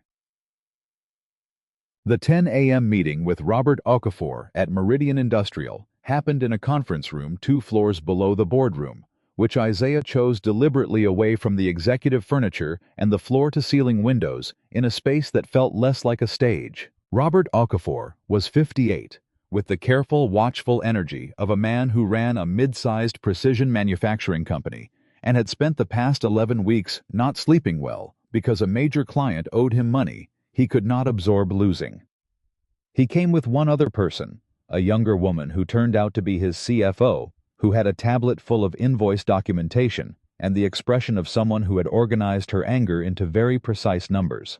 Isaiah sat across from them with his briefcase and no presentation. "I'm not going to show you slides," he said. "I'm going to tell you what we owe you, what our plan is to pay it, and what we're asking in return. Then you can tell me whether it works." Robert leaned back slightly. "All right. Based on the accounts payable reconstruction I completed last night, Sterling Aerotech owes Meridian Industrial $4,300,000 in outstanding invoices covering 14 months. The oldest invoice is from August. Interest on late payment is owed on everything past 30 days per your standard contract terms, which we have been ignoring." Isaiah kept his voice flat and factual. "I am not going to offer you a renegotiated payment schedule that reduces what you're owed. You will receive the full amount plus applicable interest on the following timeline." He put a single page on the table. Robert's CFO reached for it immediately. First payment, 30% within 10 business days, funded through the sale of 2 underutilized executive properties that are going to market this week. Subsequent payments on a 30-day cycle until the balance is cleared, guaranteed in writing by board authorization, which I have. Isaiah put the authorization document next to the payment schedule. "In return, I'm asking Meridian to resume shipments to the Fairmont facility within 5 business days. I understand that asks for trust we haven't earned. I'm asking for it anyway." Robert looked at the documents. His CFO was running numbers on her tablet. "Victoria Sterling told me in March that payments were coming," Robert said. "She told me the same thing in November. Both times nothing came." "I know. Why should I believe you're different?" "Because I'm telling you about the interest. Because I flew to this meeting instead of sending a subordinate. And because I'm not asking you to wait 30 days before you see anything I'm asking for. 5 days before the first payment, and I'm telling you exactly where that money is coming from." He looked at Robert directly. "But I'll also tell you this. If you decide you can't trust us yet, and you take us to collections, I understand that. I'd probably make the same decision. What I'm asking is for you to sit with this for 24 hours before you do." Robert looked at his CFO. She tilted the tablet toward him. He studied it for a moment. "The properties," Robert said. "You're certain they'll sell in 10 days. The board authorized a below-market pricing strategy this morning specifically to enable quick liquidation." "Yes." Another silence.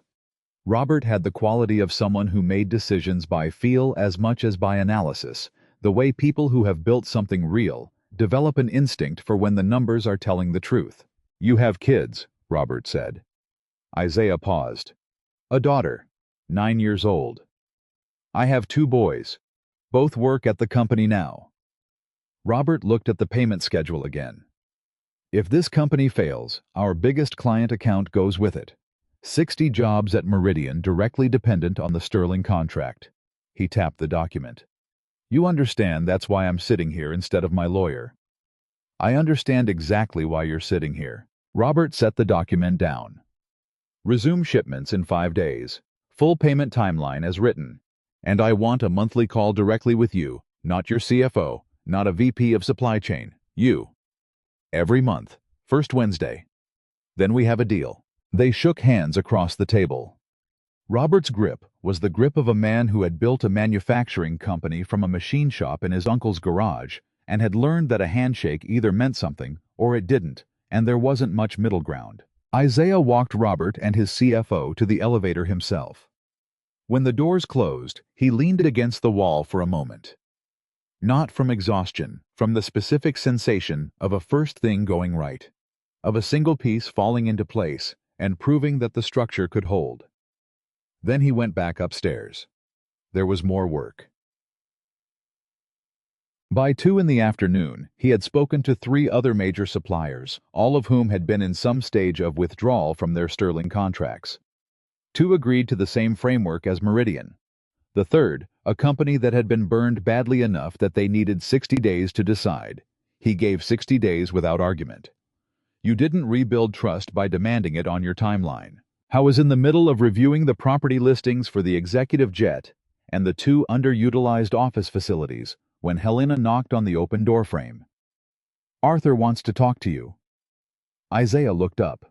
Arthur Sterling had waited 5 hours. That told you something about the man, that he understood his presence was complicated, and he had chosen to let the practical work happen before inserting himself into it. "Send him in." Arthur came in and sat across the desk. He looked around the office. Not Victoria's office. Isaiah had refused that before Helena finished offering it, had taken instead a mid-level manager's empty space on 38 that had a working coffee maker and a window facing away from the city's showcase view with the expression of a man who approved of the choice without saying so. "I owe you an apology," Arthur said. "A significant one. You weren't in the room when my file was altered." "No. But I was the head of this company when it happened. I created a structure where Victoria had enough authority to do what she did, and enough insulation from accountability that no one could stop her." He paused. "And I should have asked more questions about you specifically. When she told me you'd been let go for insubordination, I accepted it. I shouldn't have. I knew your work at Lakehurst. I knew what you'd built there." He looked at this briefcase sitting on the credenza against the wall. "Is that your wife's?" "Yes. Helena told me. I'm sorry about her." "Thank you." They sat with that for a moment. Away, 2 men sometimes sit with something that doesn't need to be elaborated on. "What do you need from me?" Arthur said. "Your cooperation on the financial separation. The lender call is tomorrow morning. I need you on it, on the record, confirming that the board is supporting full disclosure and that the Sterling family is removing itself from day-to-day financial authority." "Done. And I need you to make 1 phone call today, the company's largest institutional investor, before they read about this in the news." Isaiah looked at him directly. "They need to hear it from you, not from a press release. From you personally telling them that something went wrong, that you knew it needed to be fixed, and that you're fixing it." Arthur was quiet for a moment. "That's going to be a difficult call." "I know. They've been invested in this company for 22 years. Some of that relationship is personal." "I know that too. That's why it needs to come from you and not from me." Arthur looked at him for a moment with the particular expression of an old man evaluating a younger one, not for competence, which he had apparently already decided on, but for something else. Character, maybe. Or the specific kind of character that tells you whether a person will still be making the same decisions when the room is empty and nobody's watching. "You could have used this differently," Arthur said. "The information you found, the leverage. You could have come in here and negotiated something very lucrative for yourself before you disclosed any of it." "Yes." "Why didn't you?" Isaiah thought about the warehouse manager at Fairmont, who had mentioned the Meridian shipments almost as an aside, not expecting it to matter. He thought about Carol handing him the folded email in a strip so thin it fit inside his jacket pocket. He thought about Gerald with his arms crossed doing the accounting of whether a man's word was worth anything. "Because the workers at Fairmont need their paychecks," he said. "And Meridian needs its invoices paid. And those things don't get better while I'm negotiating my compensation package." Arthur looked at him for a long time.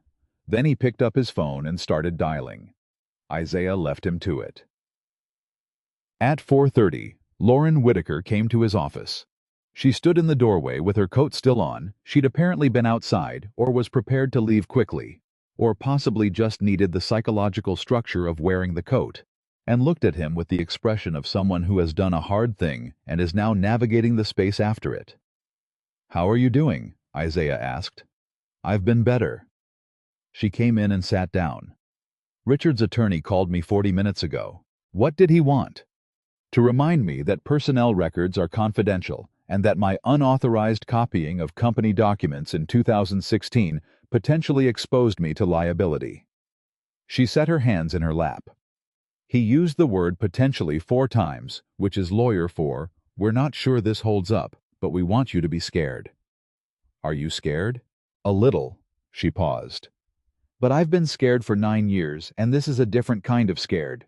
This one has a reason that I can live with. The other kind just sat there. Helena is having independent counsel review your exposure. My expectation is that whistleblower protections apply clearly, but she'll give you a formal assessment by end of day. Lauren nodded. She looked at the briefcase on the credenza. Isaiah. She stopped. I've been thinking about what you said last night. That fear explains silence but doesn't erase the person who suffered because of it. Yes. I want you to know I understand what you meant. I've thought about you specifically about what happened to you more times than I can count over the past 9 years. I knew you had a family.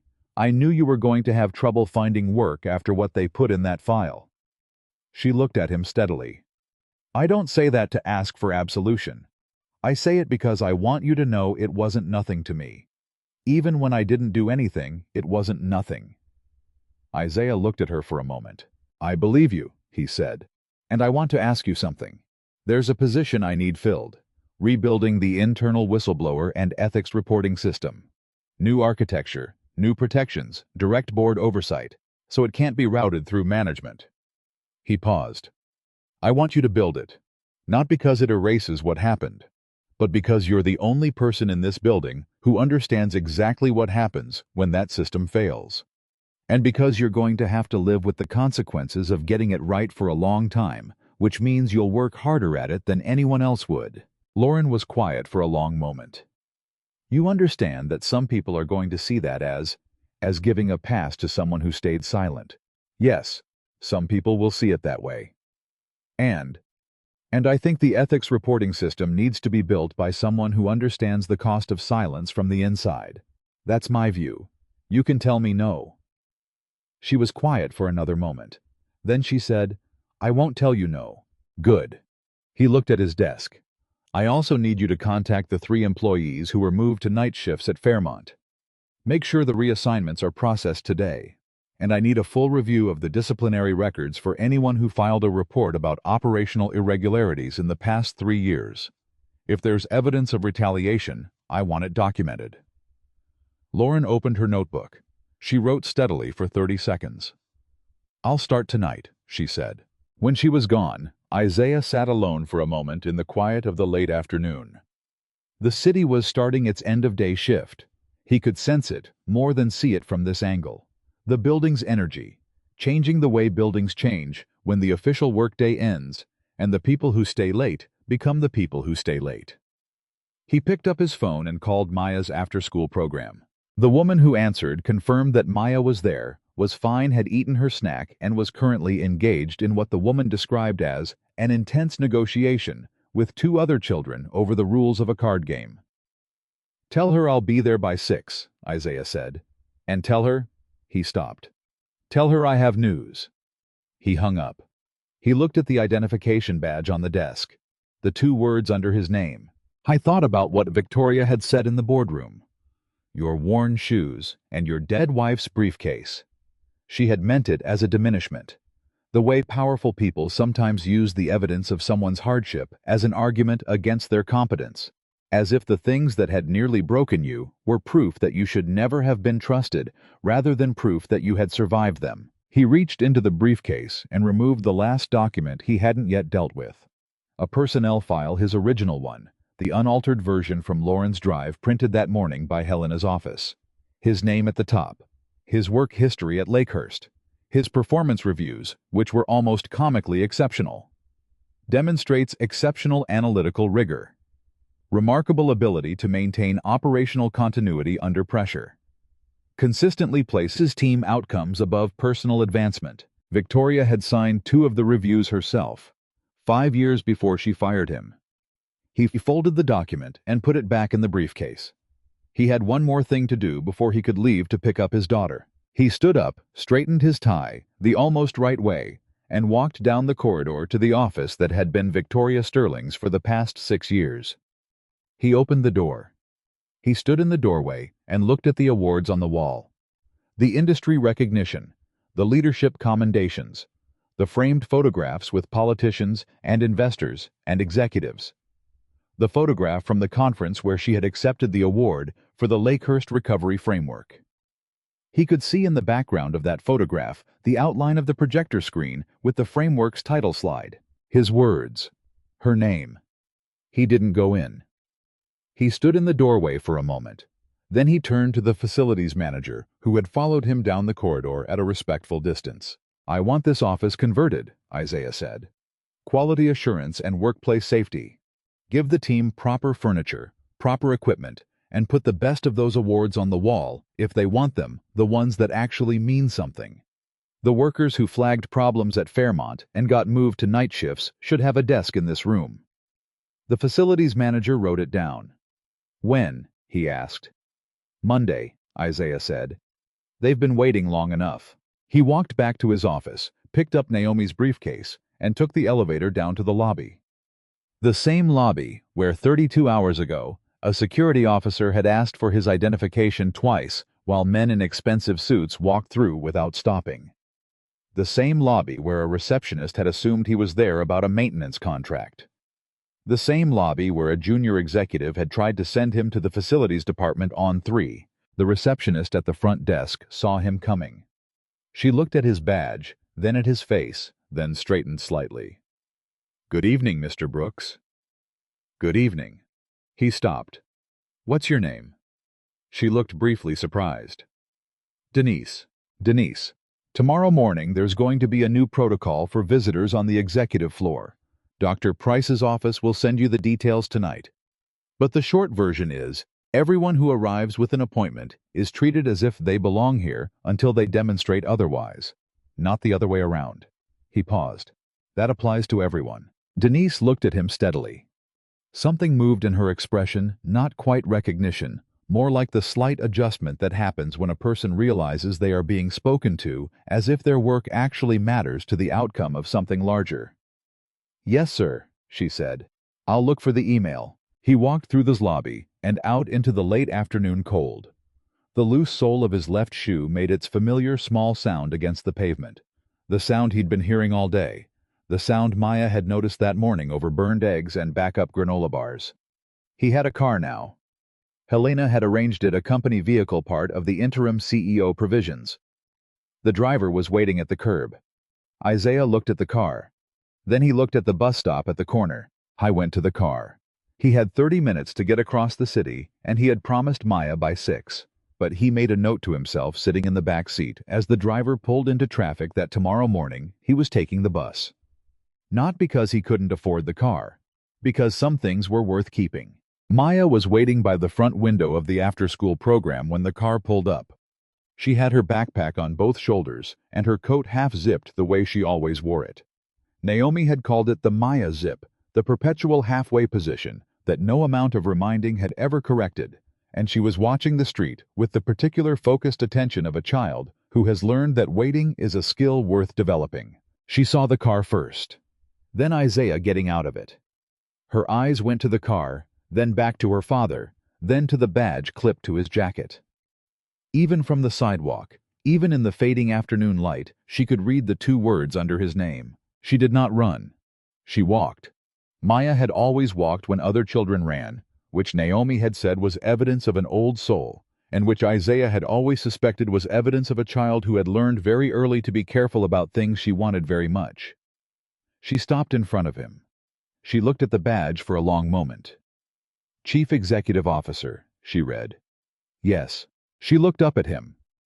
Her face was doing something complicated, pride and relief, and something else, something harder to name, the expression of a child who has been hoping for something for a very long time, and is now standing in the moment of it arriving, and discovering that arrival feels different from the anticipation of it.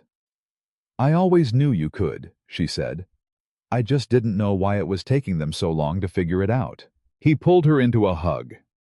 She let him hold her for exactly as long as she decided was appropriate, then pulled back and looked at the car with the driver still sitting at the wheel. "Are we riding in that?" "Tonight, yes." "Do you have a driver now?" "For now." She considered this. "I want to sit in the back." "That's where we sit."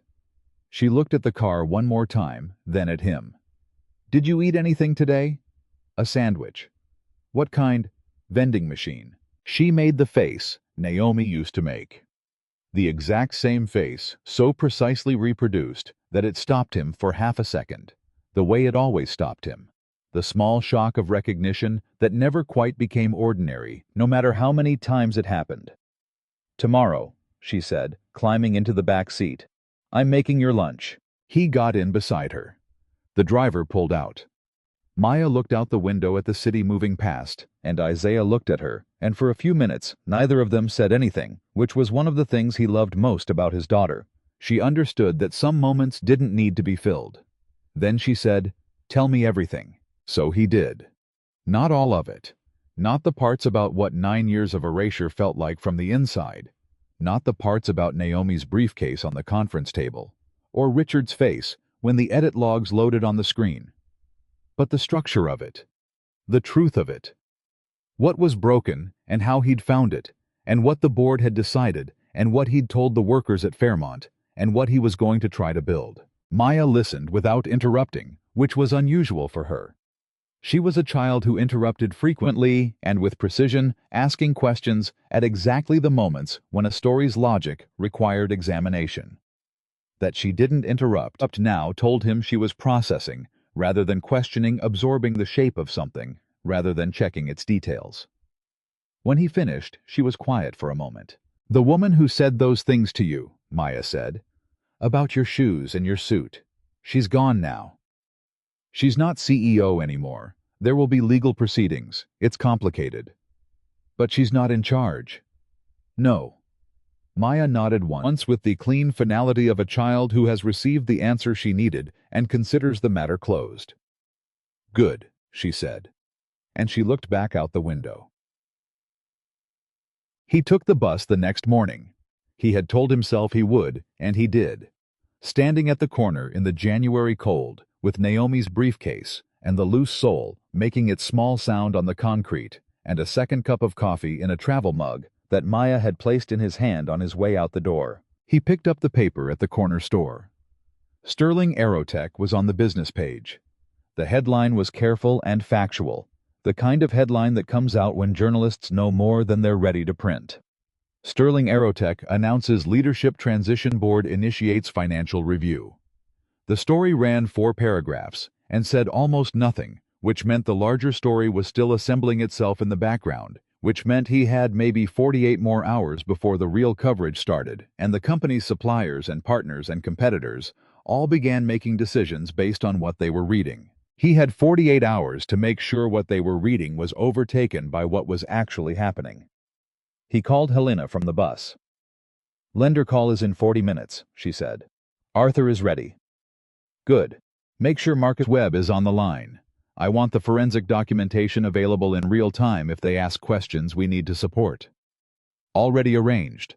The lender's counsel will also be present, which means this is going to be a very careful conversation." "It should be a careful conversation. We're telling them we've been misrepresenting our financial position for 6 quarters. A pause. "You understand most CEOs, even new ones, would let legal manage this call." "I understand that. I also understand that the lender has been lied to by this company's legal team for 6 quarters. I think the first honest call they get should not start with a lawyer." He watched the city moving past the bus window. "I'll be there in 20 minutes. I was there in 17. The lender call lasted 2 hours and 11 minutes. Isaiah spoke first, before Arthur, before Helena, before Marcus Webb. He introduced himself as the new interim CEO, and then he did something that the lender's lead representative, a woman named Catherine Park, who had been managing the Sterling Aerotech account for 4 years, and who had the voice of someone who had been lied to in this particular way before, and developed a very refined antenna, for it had not expected from the first call with the new leadership of a company in crisis. He told her the full number, not a softened version, not a potential gap pending verification. The full $114 million with the breakdown by category, with the timeline of when each component had been concealed, with the specific mechanism Douglas had used to keep it below the covenant threshold for 6 consecutive quarters. Catherine Park was silent for approximately 8 seconds.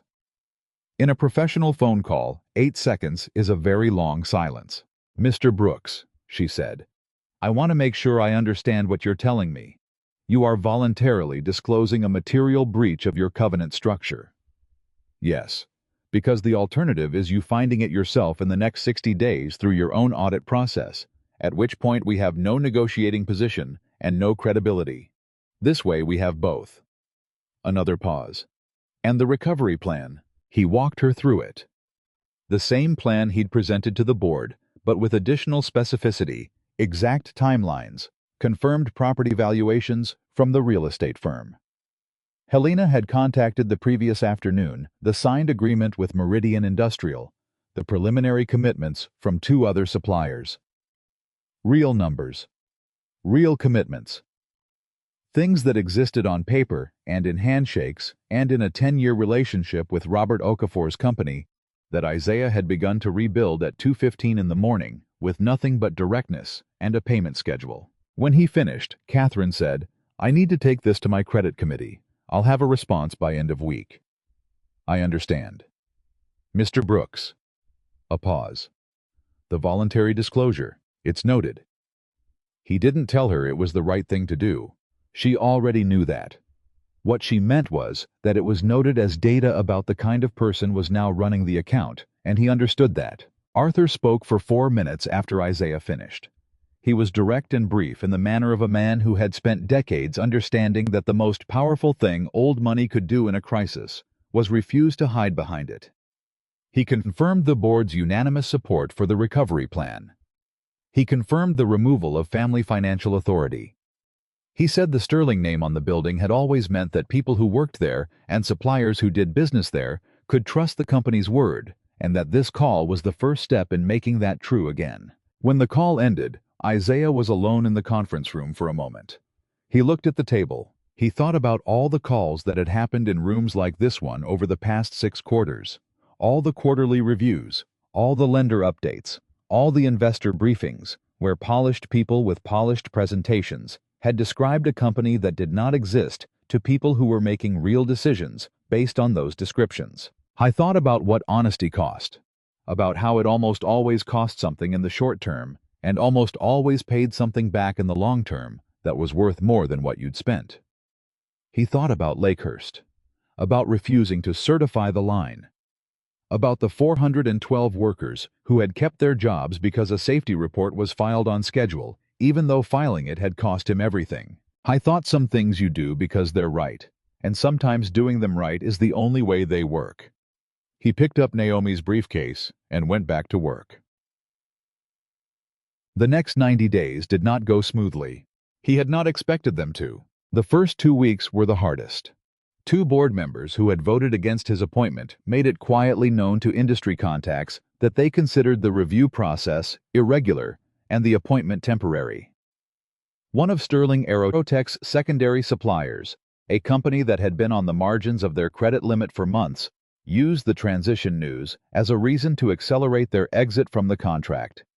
A decision that cost the company an additional 3 weeks of production delay at the Lakehurst facility before Isaiah personally brokered a temporary agreement with an alternative vendor he'd used in his consulting years. The press coverage when it fully arrived was predictably merciless. The Wall Street Journal ran a story about the financial gap that was accurate but incomplete.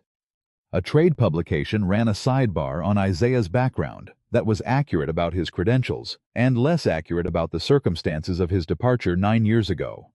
A framing that he did not correct publicly, because correcting it publicly would have required making Victoria the story again, which would have made the workers at Fairmont and Lakehurst secondary characters in a drama about executive conflict, and they were not secondary characters. They were the point. He told Helena this when she suggested they might want to issue a statement. "Let the numbers tell the story," he said. "When the Meridian shipments resume, and the line at Fairmont is running, and the Q1 report looks different from what the lender expected, that's the statement." The Meridian shipments resumed on schedule. Robert Okafor's CFO sent a 1-line email confirming receipt of the first payment, the exact amount on the exact date as promised.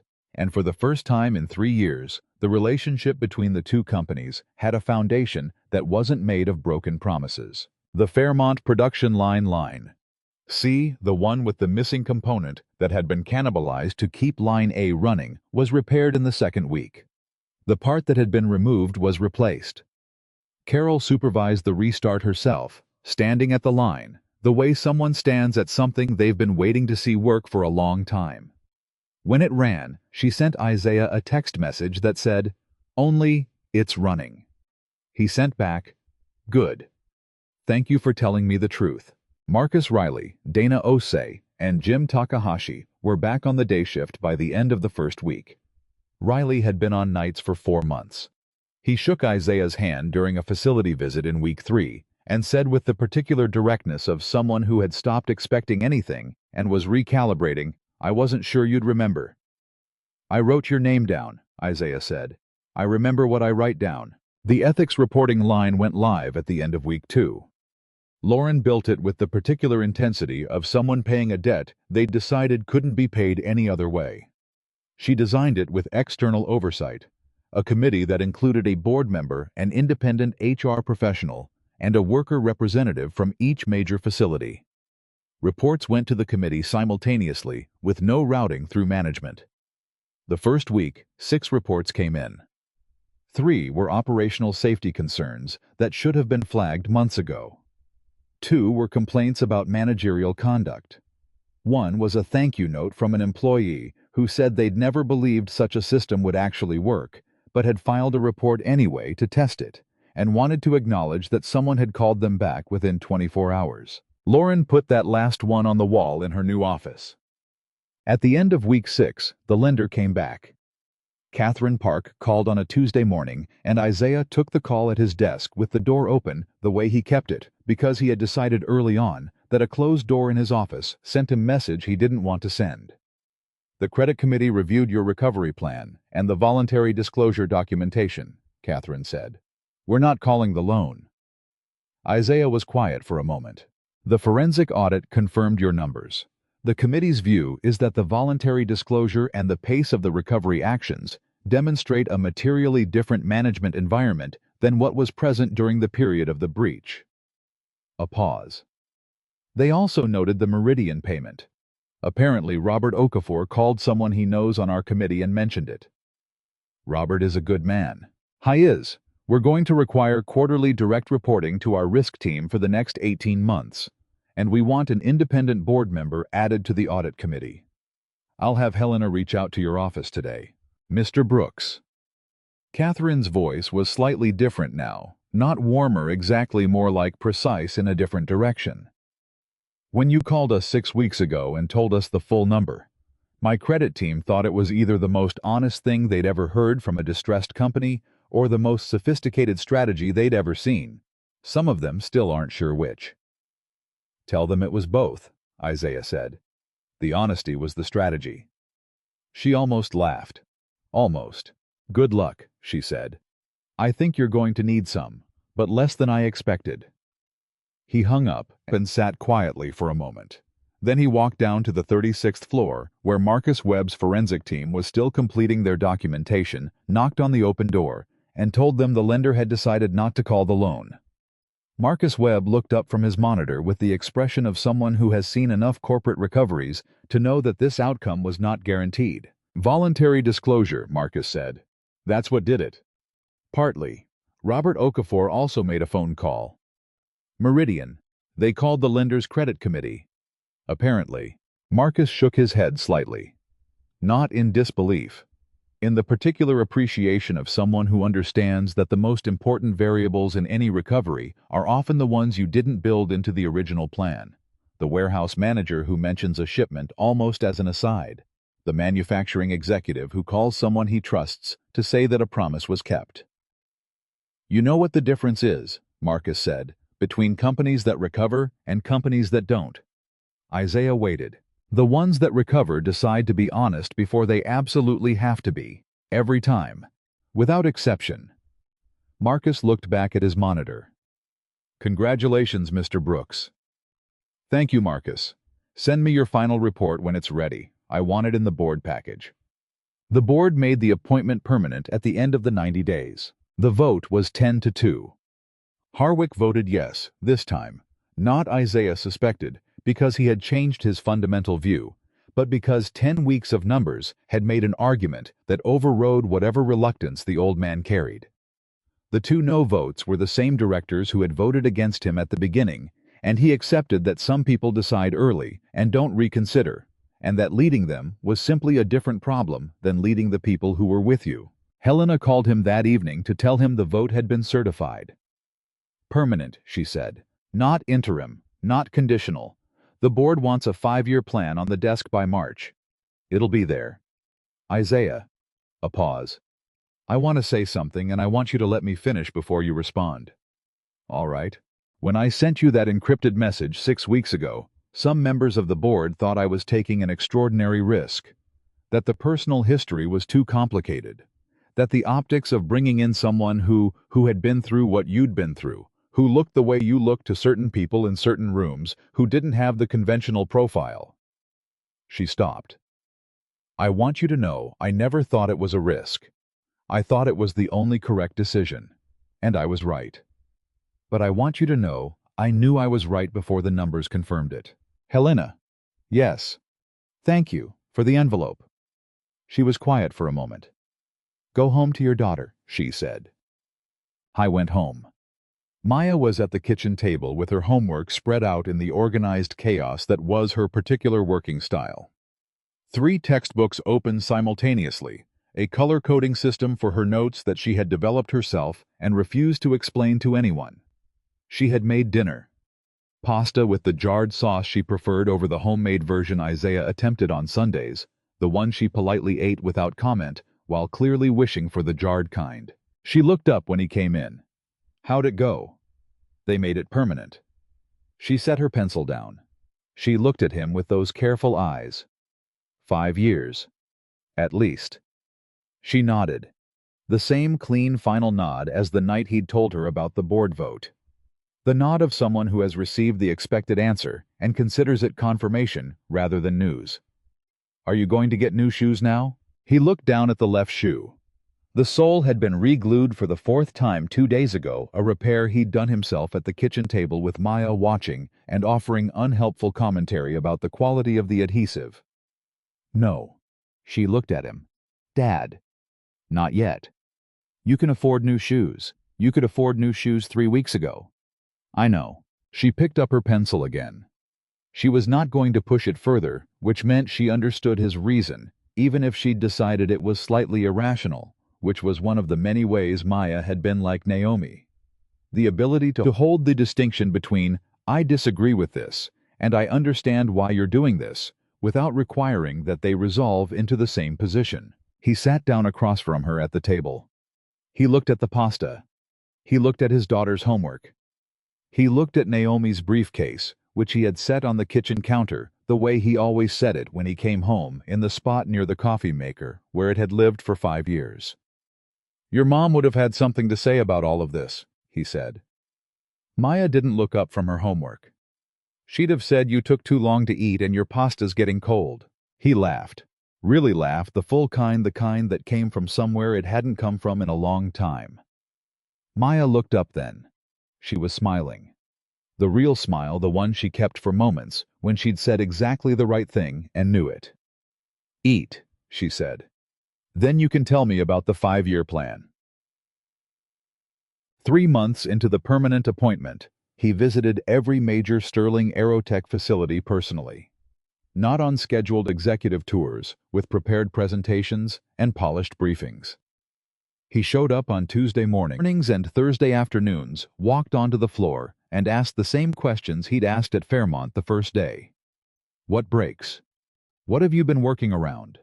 What did you ask for 6 months ago that you never got? At the Lakehurst facility, the plant where everything had started, where he had refused to certify the line 9 years ago, and paid for that refusal with everything, he stood in the same production area where he'd once told a safety inspector that a certification was not accurate. The building had changed. The equipment had changed. The workers were mostly different people. But the morning shift supervisor, a man in his early 60s named Pete, who had been at Lakehurst for 26 years, remembered him. You're the one who filed the federal report, Pete said. Not accusing, just identifying. Yes. I was a floor tech in 2016. I knew about the defect. We all knew. Nobody said anything because... He stopped, looked at the floor. Because it was expensive to say something. Yeah. Pete looked up. The report you filed protected about 40 people on my line. We would have been running that defective equipment for another 6 weeks if you hadn't. He paused. I didn't know your name until last month, when the news broke. Isaiah stood with that for a moment. You're running the line now. Shift supervisor, yeah.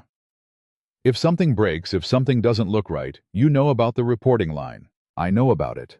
Lauren Whitaker came out personally to explain it. First time in 26 years corporate HR came to Lakehurst for something that wasn't a termination. Use it. That's what it's there for. Pete extended his hand. Isaiah shook it. Good to have you back, Pete said. Even if it took a while. Some things take longer than they should, Isaiah said. That's not a reason to stop. The first hiring day under the new protocol happened on a Thursday. Isaiah had rewritten the candidate evaluation criteria himself, working with Lauren and an external HR consultant who specialized in bias reduction. The revision eliminated criteria that had nothing to do with ability address, educational institution, prestige professional network, affiliations, physical presentation, beyond basic professional standards, and specifically references from within the Sterling family's social circle, which had functioned for years as an informal pre-screening that kept the candidate pool narrow in ways that were never written down anywhere. The new criteria was simple: ability, experience, character. Each assessed through structured interviews with documented rubrics, reviewed by a panel rather than a single decision-maker with written justification required for every rejection. I wasn't in the building for the first round of interviews. He had a supplier meeting in the morning and a lender update call in the afternoon. But at 4:30, walking through the lobby on his way to the elevator, he saw a man sitting in one of the waiting chairs near the reception desk. The man was black, maybe 30, in a faded jacket that had seen better years. He had a folder on his lap and the expression of someone who is managing their anxiety. Very precisely, the expression of someone who is aware that they look a certain way in a certain room and has decided to be there anyway. Isaiah recognized that expression. He had worn it on his own face for 37 years of walking into rooms where someone had already decided what his presence meant before he opened his mouth. He stopped. He watched. Denise was at the reception desk. She looked at her screen, then at the man, then back at her screen. Then she stood up slightly and said, Mr. Carter, your interviewer is ready for you. Do you need anything before I take you up water coffee? The man looked surprised. Genuinely surprised, the surprise of someone who had prepared for a different reception. No thank you, I'm good. I'll let them know you're on your way. Isaiah watched the man stand, straighten his jacket, pick up his folder. Watched him walk toward the elevator with the posture of someone deciding in real time that this might be a place where he was allowed to take up the space he deserved. Isaiah did not follow him. He did not intercede. He did not make himself part of that moment in any way that would turn it into something about him. He simply stood in the lobby long enough to confirm that the moment had happened, that Denise had done what she'd said she would do, that the protocol worked because the person executing it had understood not just the rule, but the reason behind it. Then he went upstairs. That evening, he sat at the kitchen table while Maya finished her homework, and he worked through the draft of the 5-year plan he'd promised Helena. The plan was honest about how much remained to be done about the supplier relationships that were still fragile. The 2 board members who remained quietly resistant the culture shift that would take years rather than quarters to become structural. Real plans, the kind that actually got executed, were honest about difficulty. Anything that pretended recovery was linear was not a plan. It was a wish.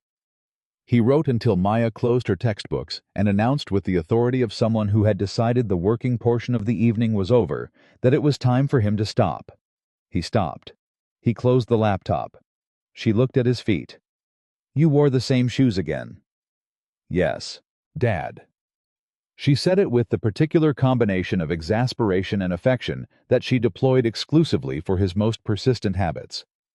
You are literally the CEO of an aerospace company. I know what I am. Then act like it. Buy shoes. He looked at the shoes. The left sole had been re-glued 4 times. The leather was worn at both toes. They were by any objective measure not the shoes of a man who ran a company worth hundreds of millions of dollars. They were the shoes of a man who had sold his house to save his wife, who had stood at a bus stop in January with a briefcase that wasn't his, and a suit that was 8 years old, and a building full of people who had decided before he opened his mouth that he was in the wrong place. They were the shoes that had walked into Sterling Aerotech's lobby when every reasonable calculation said not to bother. That had stood on the Fairmont production floor when everyone expected him to be overwhelmed. That had carried him through 48 hours that changed the direction of 4,000 people's working lives. "I'll think about it," he said. Maya looked at him for a long moment with those eyes that saw everything Naomi had seen. "Mom would have bought you new shoes," she said. "But she also would have understood why you kept the old ones." He looked at her. She was 9 years old, and she understood things that most adults spent decades trying to articulate. "Yeah," he said. "She would have." Maya stood up, kissed him on the cheek, the way she'd done since she was 4 years old, and went to get ready for bed.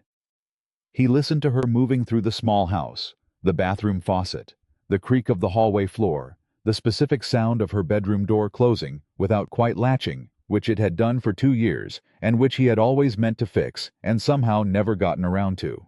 He looked at the kitchen counter, at Naomi's briefcase in its spot by the coffee maker, at the identification badge he'd set next to it when he came in, the one with the 2 words under his name. He thought about what he'd told Maya the morning this all began, standing at the stove with burned eggs and a loose sole and a sealed envelope from a woman who believed truth was worth fighting for. "People may decide what they see when I enter the room. My job is to make them reconsider before I leave." He had done that. In 48 hours, in 3 months, in every room where a person had looked at his shoes before they listened to his words and left the room understanding something different from what they'd brought in. He had done it not by becoming someone else, not by acquiring the markers of wealth and power that rooms like Victoria Sterling's boardroom were designed to demand. Not by apologizing for where he came from, or what it had cost him, or the years of hardship that powerful people had tried to use as evidence against his capability. He had done it by being with complete consistency exactly who he was. That was the thing about integrity. You couldn't perform it when it was convenient and set it down when it became expensive. Either it was the thing you were made of, or it wasn't.